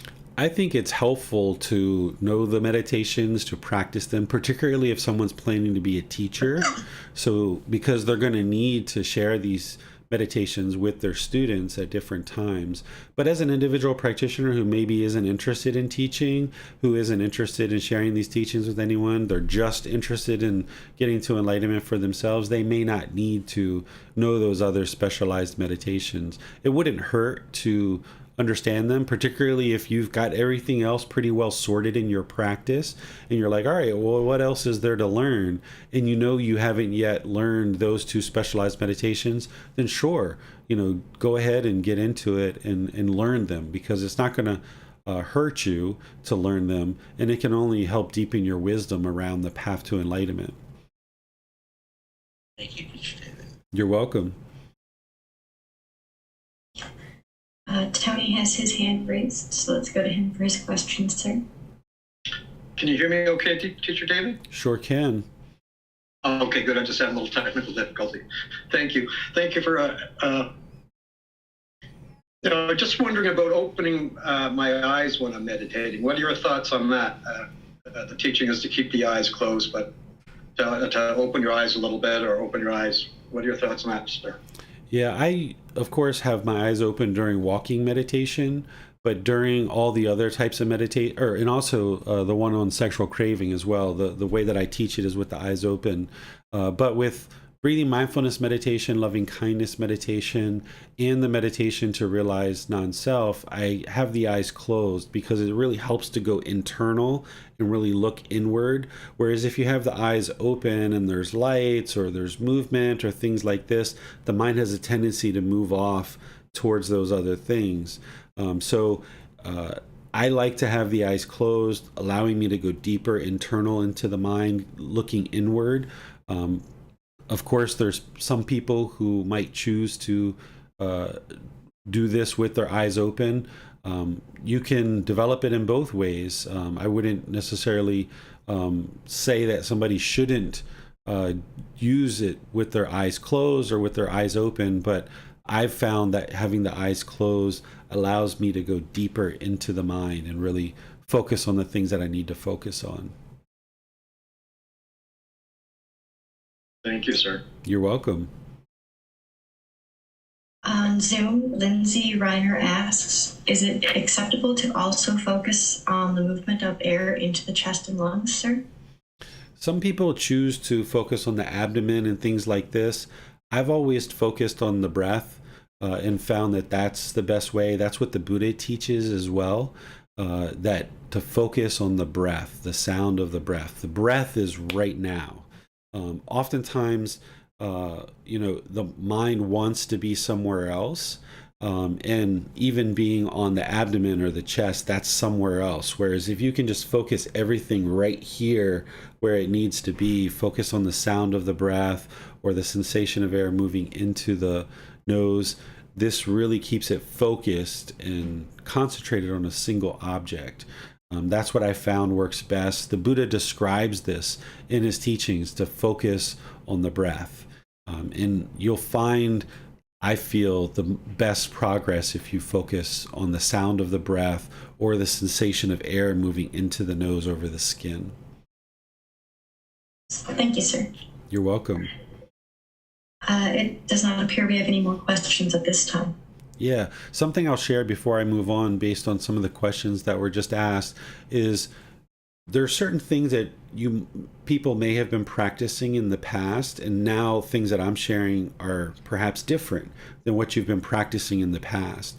And to me, that's a very good thing. If you're studying with a teacher that is just teaching the same things that you already know, then you have no use for this teacher because they're teaching you all the same things you already know. If your mind is currently unenlightened and you're experiencing discontentedness, then you know certain things that you currently are doing in your practice aren't 100% the truth. You haven't acquired what the Buddha calls final knowledge. This is someone who's attained enlightenment will have final knowledge. They will understand kind of the finality of what it takes to actually get to enlightenment. So there are certain things in your practice, if you're not enlightened, that you're going to have to get rid of and let go of. And then there are certain things that you're going to need to bring into your practice to evolve your practice and develop your practice further. So if you're studying with a teacher that is sharing things with you that is different than what you currently understand, that's a very good thing. You're just going to need to get to a point where you're willing to let go of certain things that you've been doing in the past. Try these new things that you haven't heard of before, or that you maybe haven't tried before. Do those for a consistent long-term period of time and see that it improves the condition of the mind and your practice. Whereas if we just hold on to things that we've done in the past and the mind is unwilling to try new things, then it's not going to be able to experience the progress and improvement that it could experience. So if you're used to meditating with your eyes open and you've never really tried it with your eyes closed, do it with your eyes closed for a consistent long-term period, not just once or twice, but for several weeks, and see what the improvement is. Whereas if you're used to the breathing on your chest or your abdomen, and that's what you're used to doing, then choose to let that go and just focus on the sound of the breath for a consistent long-term period of time and see the improvement for yourself. If you're used to listening to music or having candles or different things like this in your practice, letting that stuff go and just focusing on the body, the mind, and the breath. Those are the only three things that you need during your meditation practice. So if we continue to hold on to these things from the past and we're unwilling to let go of them when we hear new things, then the mind can't evolve and progress. Because remember, the mind has craving or clinging. The unenlightened mind doesn't want to let go. It doesn't like impermanence. So certain things in our meditation practice, the mind is going to want to hold on to, and it's not going to want to let go. And if your teacher is sharing with you, okay, let go of music, the mind, when you first start, the first 2, 3, 4, 5 sessions that you're not meditating with music, the mind's not going to like this. Or if you're used to having your eyes open or focused on a different part of the body with the breath, your mind's not going to like it the first few sessions that you try to now introduce this impermanence. The mind's not going to like it. So if you just stay holding on to the things from the past, then you can't get to this new understanding and see that these things that the Buddha taught actually work better for you, perhaps. So just keep that in mind as you're evolving your meditation practice, that it needs to evolve, it needs to change, it needs to to have impermanence. If you just stay stuck with the things that you have now and you aren't willing to adjust and improve, then the mind can't ever experience new wisdom, to experience new progress in your practice. So keep that in mind as you are learning new things and things that I'm sharing with you that you may not have learned in the past. Let's now talk about loving kindness meditation. These are some more of the words of the Buddha around loving kindness meditation. He shares, develop meditation on loving kindness. For when you develop meditation on loving kindness, any ill will be abandoned. So this is the way a Buddha speaks. Very clear, very precise, very concise, right? He's not going to give you all these kind of random stories that you need to interpret and kind of figure out what is it that he really means, because then his teachings are open to interpretation and you may interpret them in a way that he didn't mean them. So with a Buddha's mind being fully, perfectly enlightened, they're not interested in excuse me. They're not interested in fame or fortune. They're not interested in looking so smart. And Buddha has already eradicated the ego and any kind of arrogance or pride. They are experiencing this peaceful, calm, serene, and content mind with joy, and they're just interested in making their teachings as accessible to everybody as possible.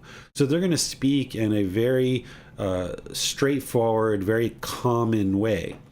So that's what you're seeing here when he says, develop meditation on loving kindness. For when you develop meditation on loving kindness, any ill will be abandoned. Very simple, very straightforward. So the next question becomes, well, how do you do loving kindness meditation? Loving kindness meditation is taught in the world in many different ways. The teachings of what the Buddha actually taught as loving kindness meditation aren't in the original source teachings. Whatever he taught during his lifetime didn't make it until today, 2,500 years later. So we see that he did teach loving kindness meditation, and it's important, and he describes it right here and in other places about why it's important and what it actually does. But how he actually did loving kindness meditation isn't in the original source teachings of the Pali Canon. So what you do is you learn from a teacher who you feel has eradicated anger, hatred, ill will, and all these lesser versions, and you feel that, okay, this person has eradicated ill will from the mind, so whatever they're doing as loving kindness meditation must have worked. So by learning with somebody like that, then you can have confidence in what they're teaching is potentially the truth. But then you're not interested in believing what they share. You learn it, you reflect on it, and you practice it and see the truth for yourself. So the way that I teach loving kindness meditation is that you start with moving from chanting to breathing mindfulness meditation, and then you go into loving kindness meditation, where on the out breath, you repeat these affirmations of may I be peaceful on the out breath. And then you take in a nice gradual breath in through the nose. And then on the out breath, may I be safe. And then you take a nice gradual breath in again. And then once again on the out breath, may I be well. And on the out breath, may I be free of all discontentedness and the suffering it causes. You always start with I, because it's very difficult, near impossible, to have loving kindness for others if you don't have loving kindness for yourself. You can't have loving kindness for all beings if you don't have loving kindness for this being that you are right now. So you start with I, and then you go through these successive rings based on your relationships, based on difficulties, based on challenges and struggles, people who you currently have hatred or anger for. Here, what you're seeing is just a very simple, may we be peaceful, right? May we be safe, may we be well, may we be free of all discontentedness and the suffering it causes. You can use that, but you would like to say, may mom be peaceful, may dad be peaceful, may my family, may my coworkers, may my friends, may Barbara, right? If you have difficulties with Barbara in accounting, use that. Put Barbara in your meditation, and you might need to do that for several weeks before your mind releases any kind of anger, hatred, or ill will for Barbara. Keep in mind that as you structure this meditation, it should start with I, and then it should end with all beings, where you haven't left anybody out, but you're all inclusive in the way that you're doing your meditation. And also keep in mind that this meditation is to change your mind. You're not trying to change Barbara in accounting. That's not how your mind's going to get to peacefulness. The way that your mind's going to get to peacefulness, you've got to improve the condition of your mind. So when you're saying, may Barbara be peaceful, may Barbara be safe, may Barbara be well, may Barbara be free of discontentedness and the suffering it causes, by you doing that repeatedly over multiple training sessions, now when you interact with Barbara at work, your mind's going to have more loving kindness. You're going to have more of this genuine interest in seeing Barbara be well. So now your intention, speech, and actions when you're interacting with Barbara are going to emanate from this loving kindness or this active goodwill. And it's not going to be the first time you interact with Barbara. It's not going to be the second. But as you interact more and more and more through this loving kindness, you will gradually see that your inner relationship with Barbara and your outward relationship with Barbara is going to evolve and it's going to improve. But it's got to start with you developing that for yourself. You're not trying to change other people. It's not possible to change other people through your meditation. If it was possible to change other people through our meditation, there would be no such thing as prisons. There would be no such thing as criminals or harmful things that happen in the world. There would be no murders. There would be no rapes, because we could just meditate and those things would be completely changed in the world. So it's not possible for us to change other people in our meditation. But by changing our own mind and transforming our own mind away from anger, hatred, ill will, and those lesser versions, now when we interact with these people, we will function in more loving and kind ways. So you would like to include in your meditation people that you have difficulties with. When I first started this meditation, I did, may I be peaceful, may I be safe, for myself. I did that 2, 3, 4, 5 times because I had this inner hate, this negative self-dialogue, this inner dialogue within my own mind, that I found it very difficult to have loving kindness toward this being David. So I would just do multiple iterations of may I be peaceful, may I be safe, may I be well, may I be free of discontentedness and the suffering it causes. And then I did it again and again and again. And then finally I'd get to may all beings, right? And I did that for quite an extended period of time. And then I started including people that I had difficulties with. At one time I had a lot of difficulties with my mom. So she was in there for a good 6 months before I started observing my interactions with her were improving. And then at that point in time when I first started, I was in business, so I might have had a challenge with an employee or a customer or the landlord. At different times, the landlord of our business would come in and be hostile and aggressive towards me. And then I would include him in the meditation. So then when I would interact with him, I would function differently. So you're going to need to have a fluid, changing, impermanent meditation with loving kindness where these rings are going to be structured based on what's going on in your life. And again, this is something we do on Wednesdays so that you can get a different flavor each Wednesday of how we do these different meditations. So Miranda did one this past Wednesday, and then she'll be doing one in the future, and then I'll be doing them as well, where you can be learning breathing mindfulness meditation and loving kindness meditation and getting a feeling of how to do that, and then developing that in your own practice more and more, and also asking questions as you need help. So what questions do you guys have on loving kindness meditation?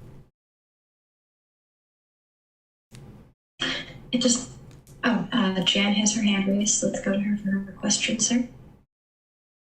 Thank you, Miranda. Thank you, Teacher David. Teacher David, I wonder about adding some other sorts of phrases. For example, replacing may I be safe or may I be well, or adding to these phrases. I don't have any specific examples, but have you ever used any other phrases or only these 4 phrases? You can use any thoughts you have about that. Thank you. Sure.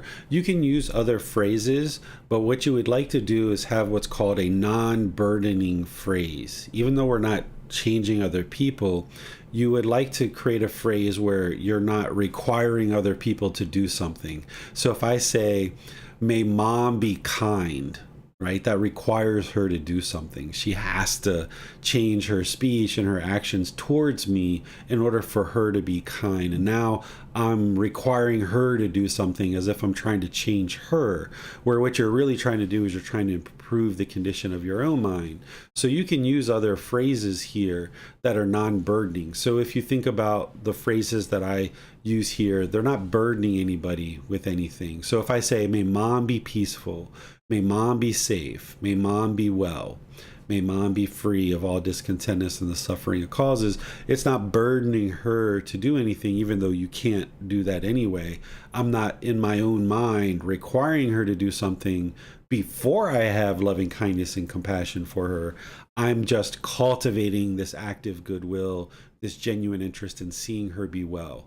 So if you're going to adjust the phrases, be sure that it's non-burdening and that it's helping you to cultivate this genuine interest in seeing these beings be well and be peaceful, and have this genuine interest in seeing them be well.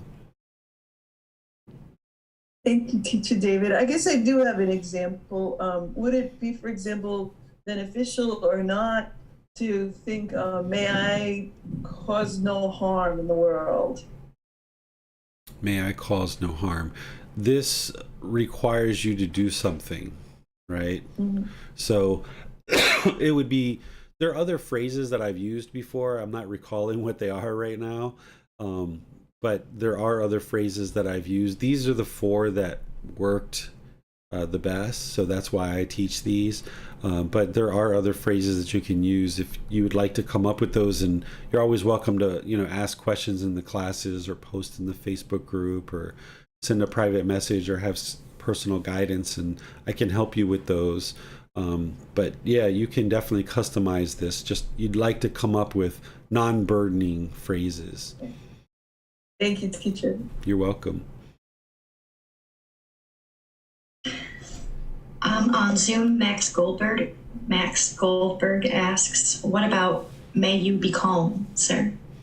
That also requires something, to do in terms of that person would have to actively do something to be calm. Thank you, sir. Mm-hmm. If someone is having a difficulty with a person and they're about to go into a room and interact with that person, mm-hmm. could there be a quick 3 to 5 minute top-up session where we don't have to start with may I be peaceful, safe, well, free of discontentedness, and just simply focus on may this person be safe, be well, be peaceful, be free of discontentedness, to even just temporarily arise that loving kindness in the mind for that person that we're about to interact with, sir? Absolutely. If you're interacting with like an ex-spouse regularly, or you're getting ready to go in and sign some divorce papers or something like this, prior to the ex-spouse coming to your house to pick up the children, if you're having difficulties with them, or prior to going in to sign these divorce papers, perhaps that might be something you would like to do. Of course, if you're having difficulties with these people and challenged in your life, you would like them to be in your regular meditations, but also you can kind of top up the mind as well, because even if there's people that have been in your life 5, 10, 20 years ago, if the mind's still harboring anger, hatred, or ill will towards them, you're not going to be able to get to enlightenment because there's still that anger and hostility in there in the mind. So even if you're never going to see these people ever again, you're going to need to include them in your meditation. But if there are current people in your life that you're going to be seeing or seeing regularly, you would like to include them in your meditation, and you can do those top-up meditations that you're talking about there, Miranda. And then also with Max and Jan, I thought of one, taking something Jan said. You can say, may you be free of harm. Instead of may I not cause harm, you can say, may my neighbor be free of harm, right? This is like cultivating that genuine interest in seeing them be well. That would be a way to take that same sentiment and adjusting it. Yes, thank you, sir. Mm-hmm. Berdina has her hand raised, so let's go to her for her question, sir. Hi, Teacher David. So nice to see you again. Right. And Todd says hello. I don't know if you can. Yes, I heard Todd. Welcome, guys. Okay, nice to see you. So my question was a little bit during the loving kindness meditation. You mentioned like one of the parts is may let's say my mom be safe or someone else be safe. My problem I have in there, let's say when as you are doing the meditation and you were saying may mom be safe, let's say, like automatically you might think that you're concerned that they're not safe. Let's say they're traveling somewhere and whatever, you're concerned with their well-being as they're traveling, and you state that, then your mind kind of goes off into whatever, because now you have more of a concerning than, so you're bothered in a way during the meditation of them being, so how do you handle that? I guess cut it off, or how do you handle that part if you were to, now the safe turns into concern more than just, you understand what I mean? I understand. Yeah, there's no problems with having concerns. It's when the mind's worried that it's shaken up in discontent. So, for example, if like now we're in New York, if my son walks out on the street, if the mind was worried about him getting hit by a car, now it's discontent. I'm overprotective. I'm grabbing him anytime he even looks towards the street to cross. Where when there's a concern, this is more of the middle way. So if we're on a really super busy street, I might reach out and hold his hand as we cross. I'm not worried about him getting hurt or getting hit, but I have a concern. I would like to see him be well and be safe. So you can practice concern in the middle way, and that would be the middle way. But when the mind is worried, that's where it now is shaken up and unwell. Thank you. So if it's worried and unwell, what do you do in that situation? Yeah, that's where when you're practicing the Eightfold Path, you have that mindfulness or awareness of mind. You see the mind is worried. Now you cut that off and let it go, realizing that it's your own craving, that I'm craving for my son to be safe when he's walking down the street. I'm yearning, I'm longing for it, where now the mind can't be calm and content. So where you see the mind is doing that, you restrain the mind, you pull it back, you cut it off and let it go, and bring the mind to the middle and say, let me just make some wise decisions to ensure he is safe, but I don't have to long and yearn for it. But I'm also not going to be indifferent and just be like, yeah, kid, walk wherever you want to walk, who cares, right? You know, that would be the other side. So you're looking for that middle way where you're maybe, as we're walking down the sidewalk, I'm like, Bailan, look, there's all these cars, you know, it's not the same like in Thailand, you know, you're going to have to be a little bit more aware as you're walking. And he's like, yeah, I see that, Dad. I'm like, all right, good. I'm glad you see that. You know, let me hold your hand if, you know, when we get to a busy street, are you okay with that? And he's like, yeah, I'm fine with that. So then, you know, kind of help him with that. But there's not this longing, this yearning. There's not like, hey, get back here. What are you doing? Why are you so close to the sidewalk? You know, don't stand so close to the curb. You know, there's not that kind of thing going on where if there was craving, desire, attachment, there would be. So the goal would be to cut it off and let it go, but you also have to realize that early in practice, like you and Todd are first developing these teachings, you're not going to be able to easily do that. You're going to potentially see cravings, you're going to see desires, attachments, these mental longings that the mind wants the objects of its affection, and you're trying to cut it off, but you just can't because the mind isn't well trained enough. So that's why once you get accumulated enough breathing mindfulness meditation sessions, you know, 6 months, a year into this, that's where it gets easier and easier for you to cut off and let go. So that's that right effort. So when you have the mindfulness and you're aware of the craving, desire, attachments, then you can apply the right effort to actually cut it off and let it go. And it will get easier to do that as you develop breathing mindfulness meditation more. Thank you. Mm-hmm.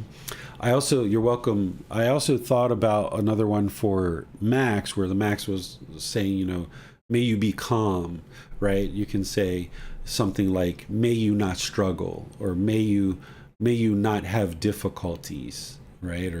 instead of saying may you be calm, that's requiring somebody to do something. But when you say may you not struggle, may you not have difficulties, may I be safe, is similar to, may you not experience harm, or may you be free of harm, those kind of things.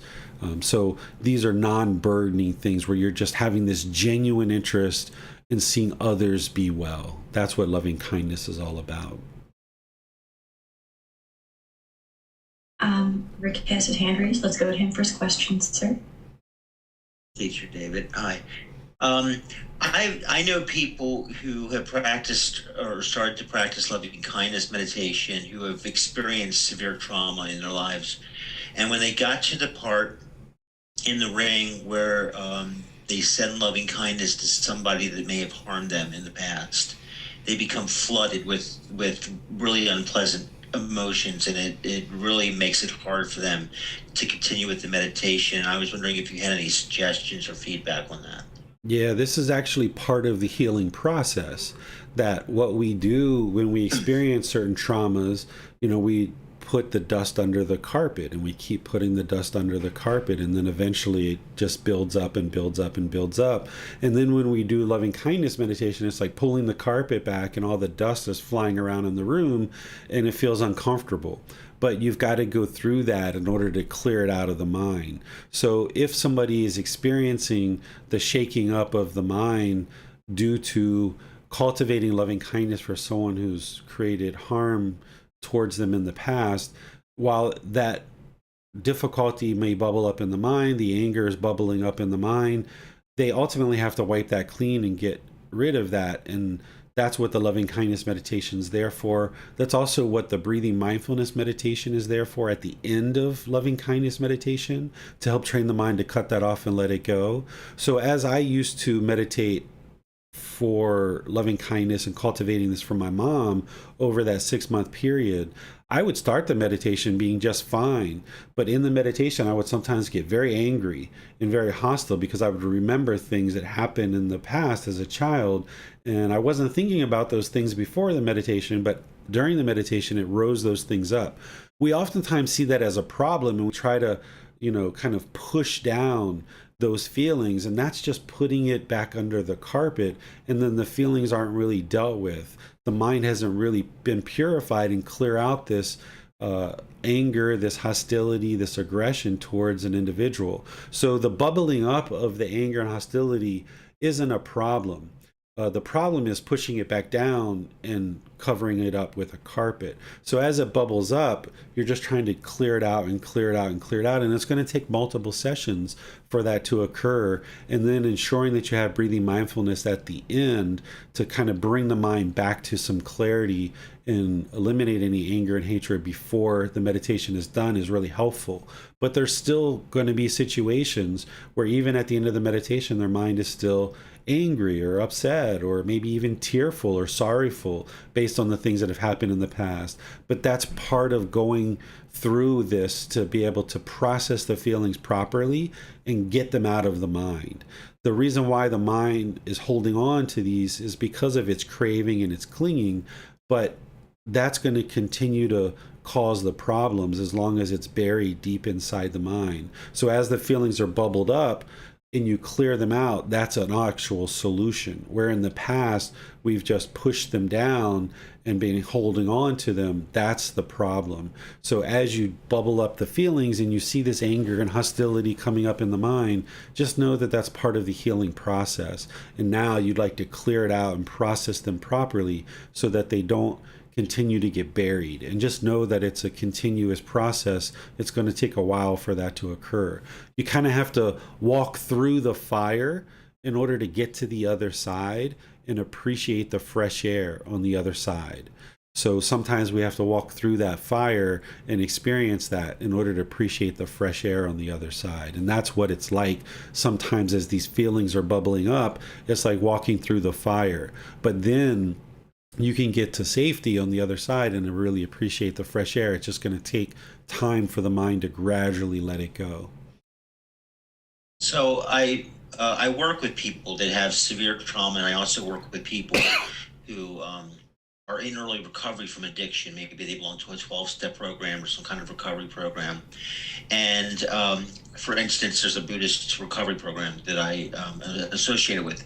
And what if somebody is coming in, they've been practicing some breathing mindfulness meditation for a while, they're just learning how to do loving kindness, and we get to that part where there's somebody that may have caused them harm, and it's just too early in their recovery for them to be handling that.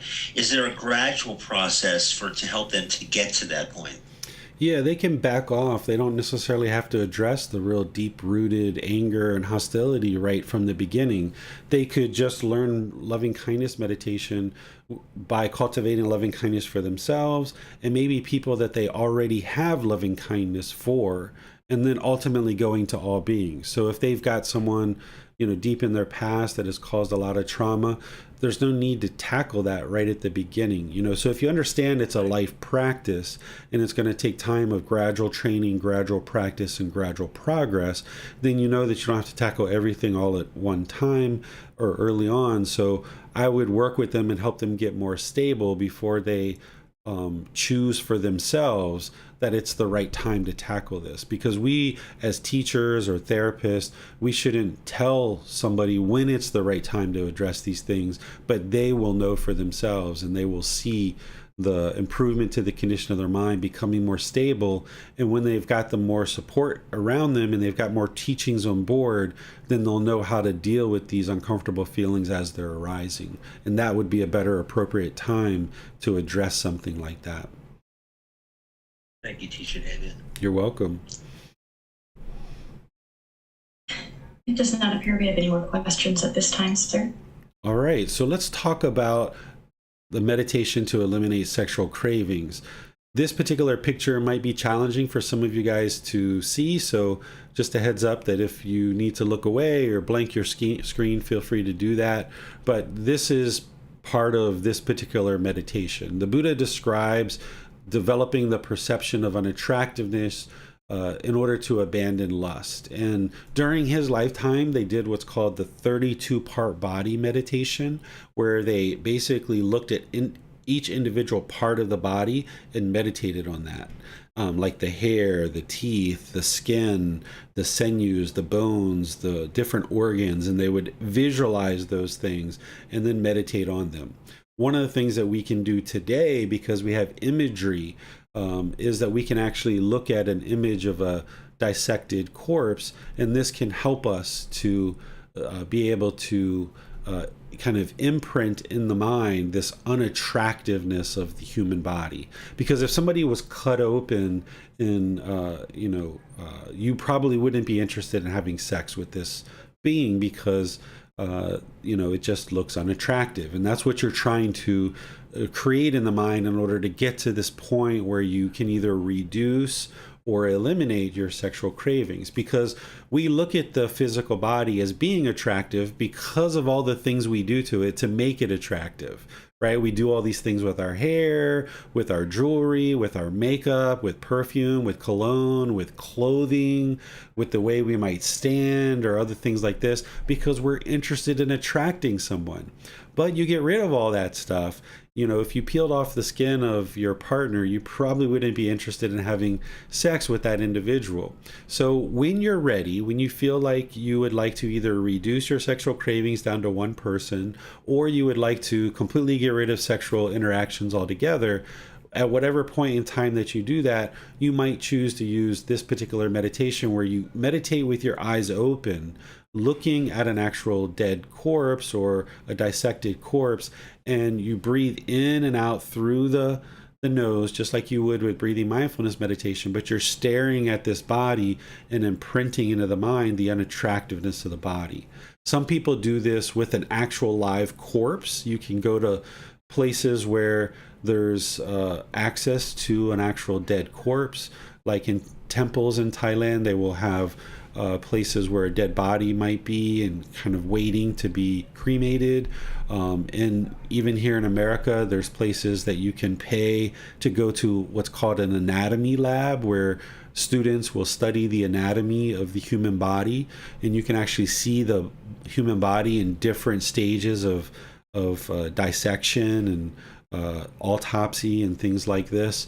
And this can really help you to see the body as it truly is, without the perfume, without the jewelry, without the makeup, without the hair, without the clothes and all the other things that we do in order to beautify the body. You can see it more in its pure form. And then this will help you to imprint into the mind that the unattractiveness of the body in order to abandon sexual cravings. And then this other meditation to realize non-self, this is very similar to loving kindness meditation, but you're doing different affirmations in the mind. So the Buddha explains the perception of impermanence should be developed to eradicate the conceit, I am. Well, you need to be able to now do these affirmations to realize that I am not the body. I am not the mind. There is no self. I do not exist. There's a physical body. There's a mind. This physical body exists, but there's no I here. This label David that was given to me at birth, that's just to make it easy for people to refer to this being that we call David. I am not the body. I am not the mind. There is no self. I do not exist, meaning there is no permanent self here. So as you understand the universal truth of non-self, as you understand the Feder or personal existence view, which requires reading, talking to your teacher a few times, eventually you get to the point where you think about it enough and you start to gradually realize, yes, this is actually true. You might need this meditation to kind of help you further cement in the mind that I am not the body, I am not the mind, there is no self, I do not exist, I am not the body, I am not the mind, there is no self, I do not exist. And you do this repeatedly over and over, just like you would loving kindness meditation on the out breath, and you repeat these affirmations over and over in the mind. This is what will help you to get to the point of realization of non-self. But again, this is only approached later in your practice. You would like to get the Eightfold Path really well developed. You'd like to get breathing mindfulness meditation well developed, loving kindness meditation well developed. Start seeing the jhanas, or at least glimpses of the jhanas, and seeing the improvement to the condition of the mind. And then that's where you might decide to focus in on something like this. And it's probably going to be prefaced with, like I mentioned, some reading, because in volume 1 and some of the other volumes, I've got some teachings there about the universal truth of non-self. It's going to require talking with your teacher, questioning, asking questions, reflecting, thinking about this over multiple sessions. And then eventually you might get to the point where you decide to use this meditation to aid you in training the mind that there is no self, that there is no self, that you can eradicate the mind's false belief or misperception that there is a self. And this will help the mind to get to more peacefulness, because as long as you think that this body is who you are, when this body starts changing, or if somebody says something agreeable or disagreeable about the physical body, the mind's going to be shaken up and experience discontentedness. If you think that this mind is who you are, like I am a police officer or I am an American, as soon as you hear somebody say something agreeable or disagreeable about these things that you're holding on to the mind as who you think you are, your mind's going to be shaken up with discontentedness. So by you training the mind that I perform this role as a police officer, or I perform this role as a doctor or a lawyer, or this physical body was born in a certain country, then you don't necessarily take on that self-image and self-identity as this is who you are as a person, that when you hear this agreeable or disagreeable speech about these various things, your mind isn't shaken up by it. So this meditation can help you to do that, but there's a lot of work ahead of time that you need to do before this meditation will really be successful for you. So what questions do you guys have on anything that I've shared here?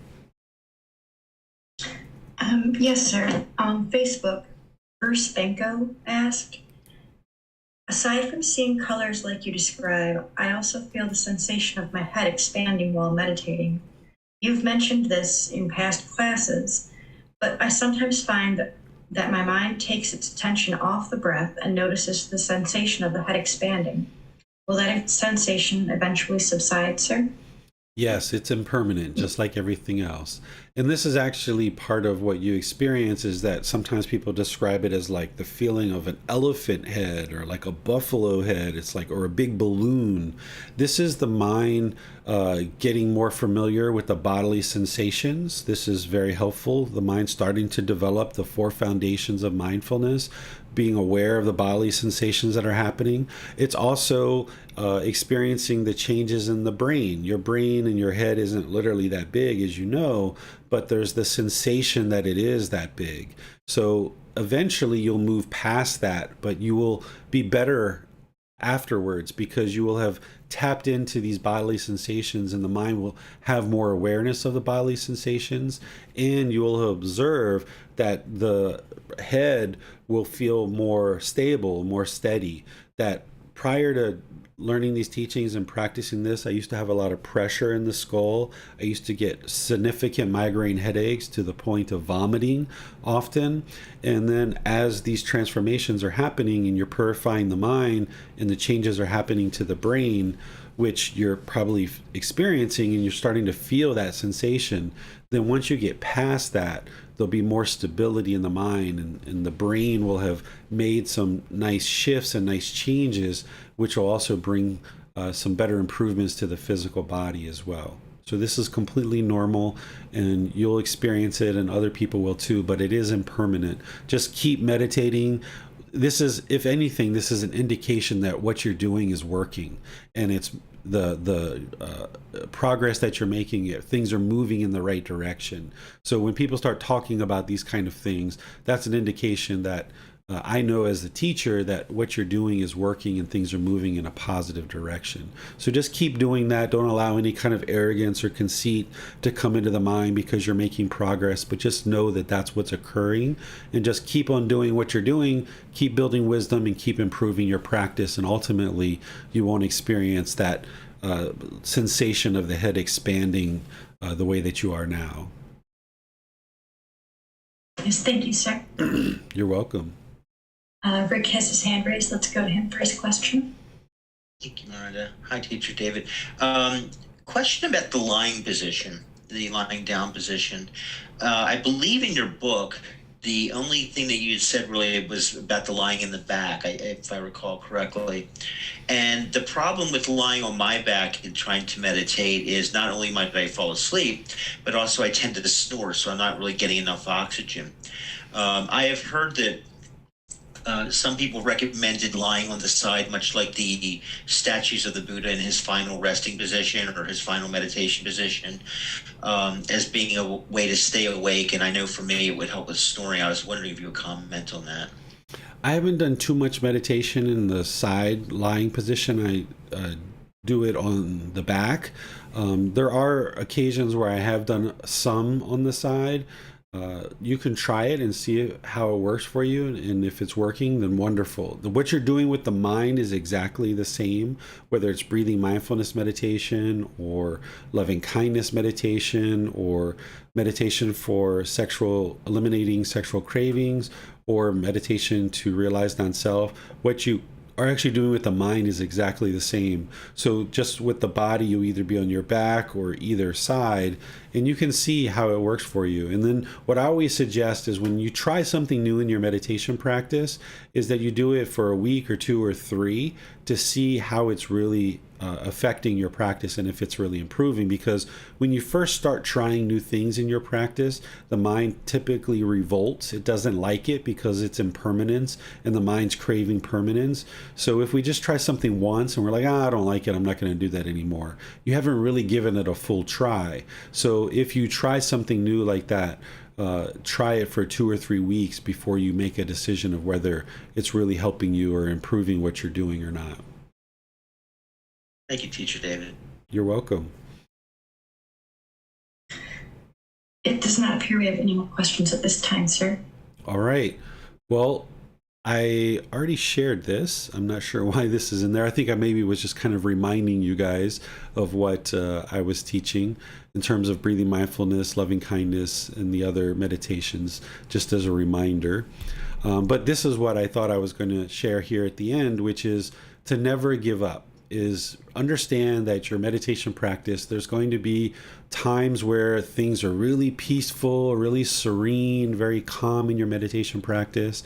And there's going to be times where things are kind of shaken up and kind of a struggle and kind of difficult. And if your mind's craving that peacefulness that you experienced previously, when things are kind of adjusting and being shaken up in your meditation practice, you're going to feel like something's wrong or it's not as good as it used to be. Your meditation practice is impermanent, just like everything else. So like me traveling on the road like this, when I was in Arlington for 2.5 weeks and I was in one place, I was able to meditate consistently the same way that I was doing when I was in Thailand, and I was teaching a retreat there, so I was able to meditate even more because I was meditating with students. But now, since I've been to Legoland and Disney World and now New York, my meditation practice is bouncing around. I'm kind of not as consistent as I was when I was in Thailand in my normal life, and also when I'm teaching. So understand that your meditation practice is going to be impermanent, but I know when I get back to Chiang Mai, I know that I'll be more consistent. I'll have my 2 or 3 meditations a day for 30 minutes or more. Or like when I go to Egypt, I'm going to be teaching some more there, so I'll be able to do some more meditation. So your meditation isn't going to be determined, or I'm sorry, your enlightenment is not going to be determined whether you meditate today or not, right? Your enlightenment is going to be determined that over a consistent long-term period, over 2 years, 3 years, 4 years, 5 years, 6 years, are you consistently working towards meditating 2 or 3 times a day for 30 minutes or more? And if you miss a day or two, what do you do next? Do you give up?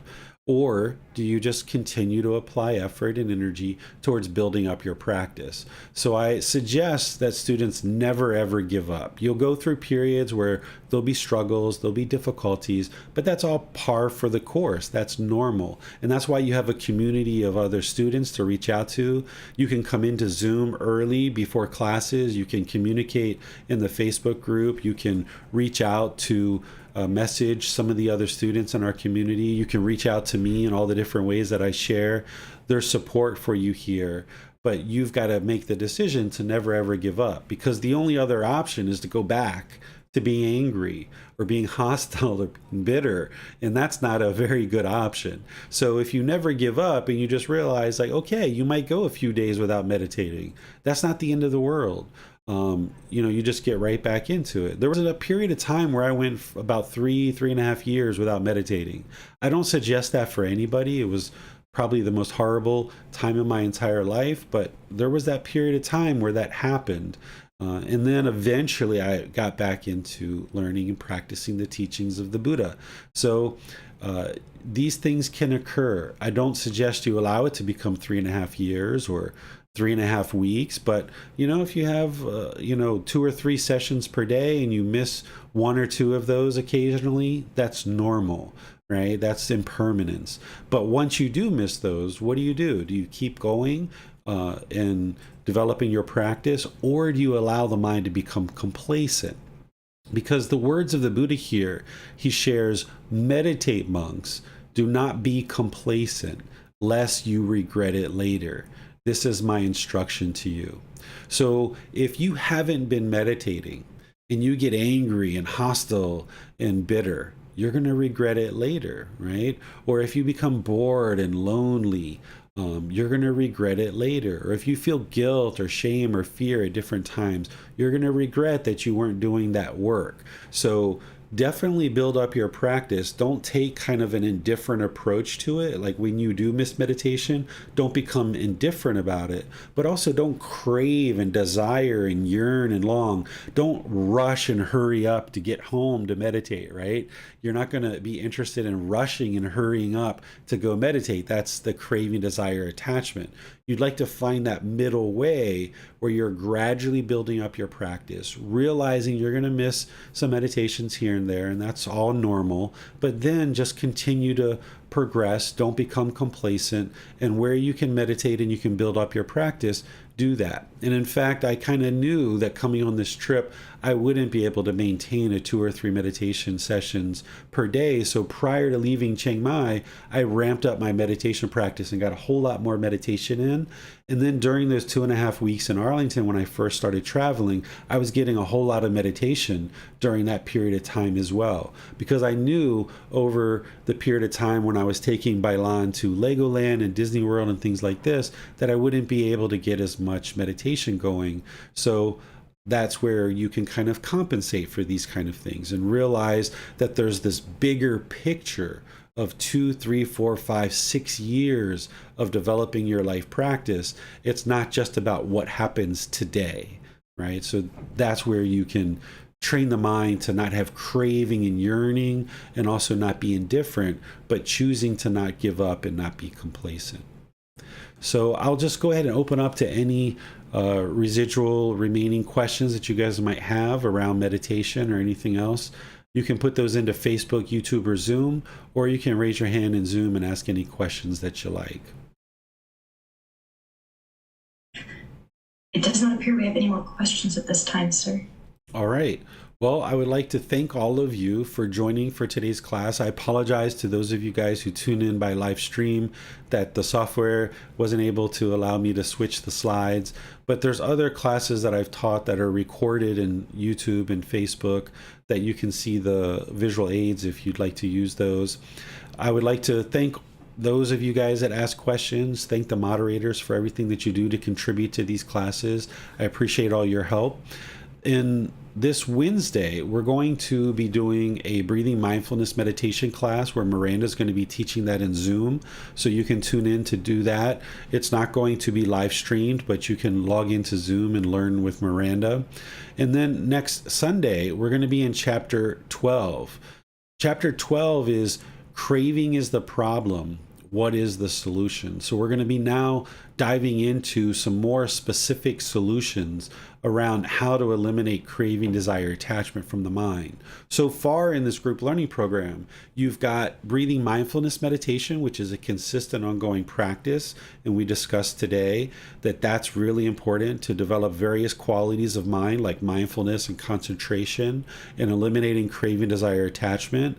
That's very important.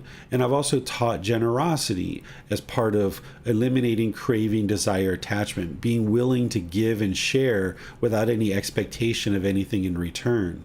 We're now in chapter 12 and 13. I'm going to go into some other aspects of things that you can do to eliminate craving, desire, attachment from the mind.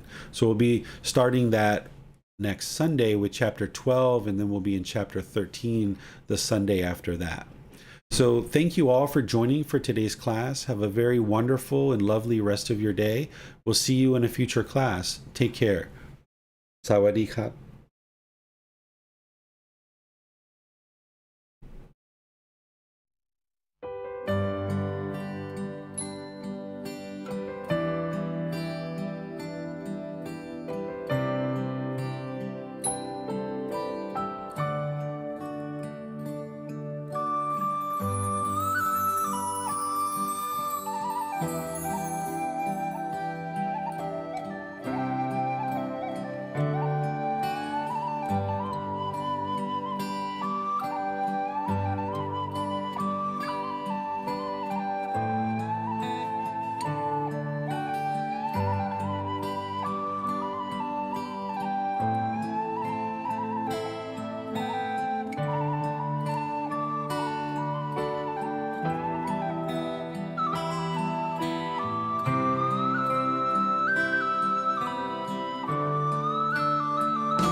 Thank you again for watching. Enjoy your meditation. Look forward to seeing you online and answering any questions that you might have. Thank you so much.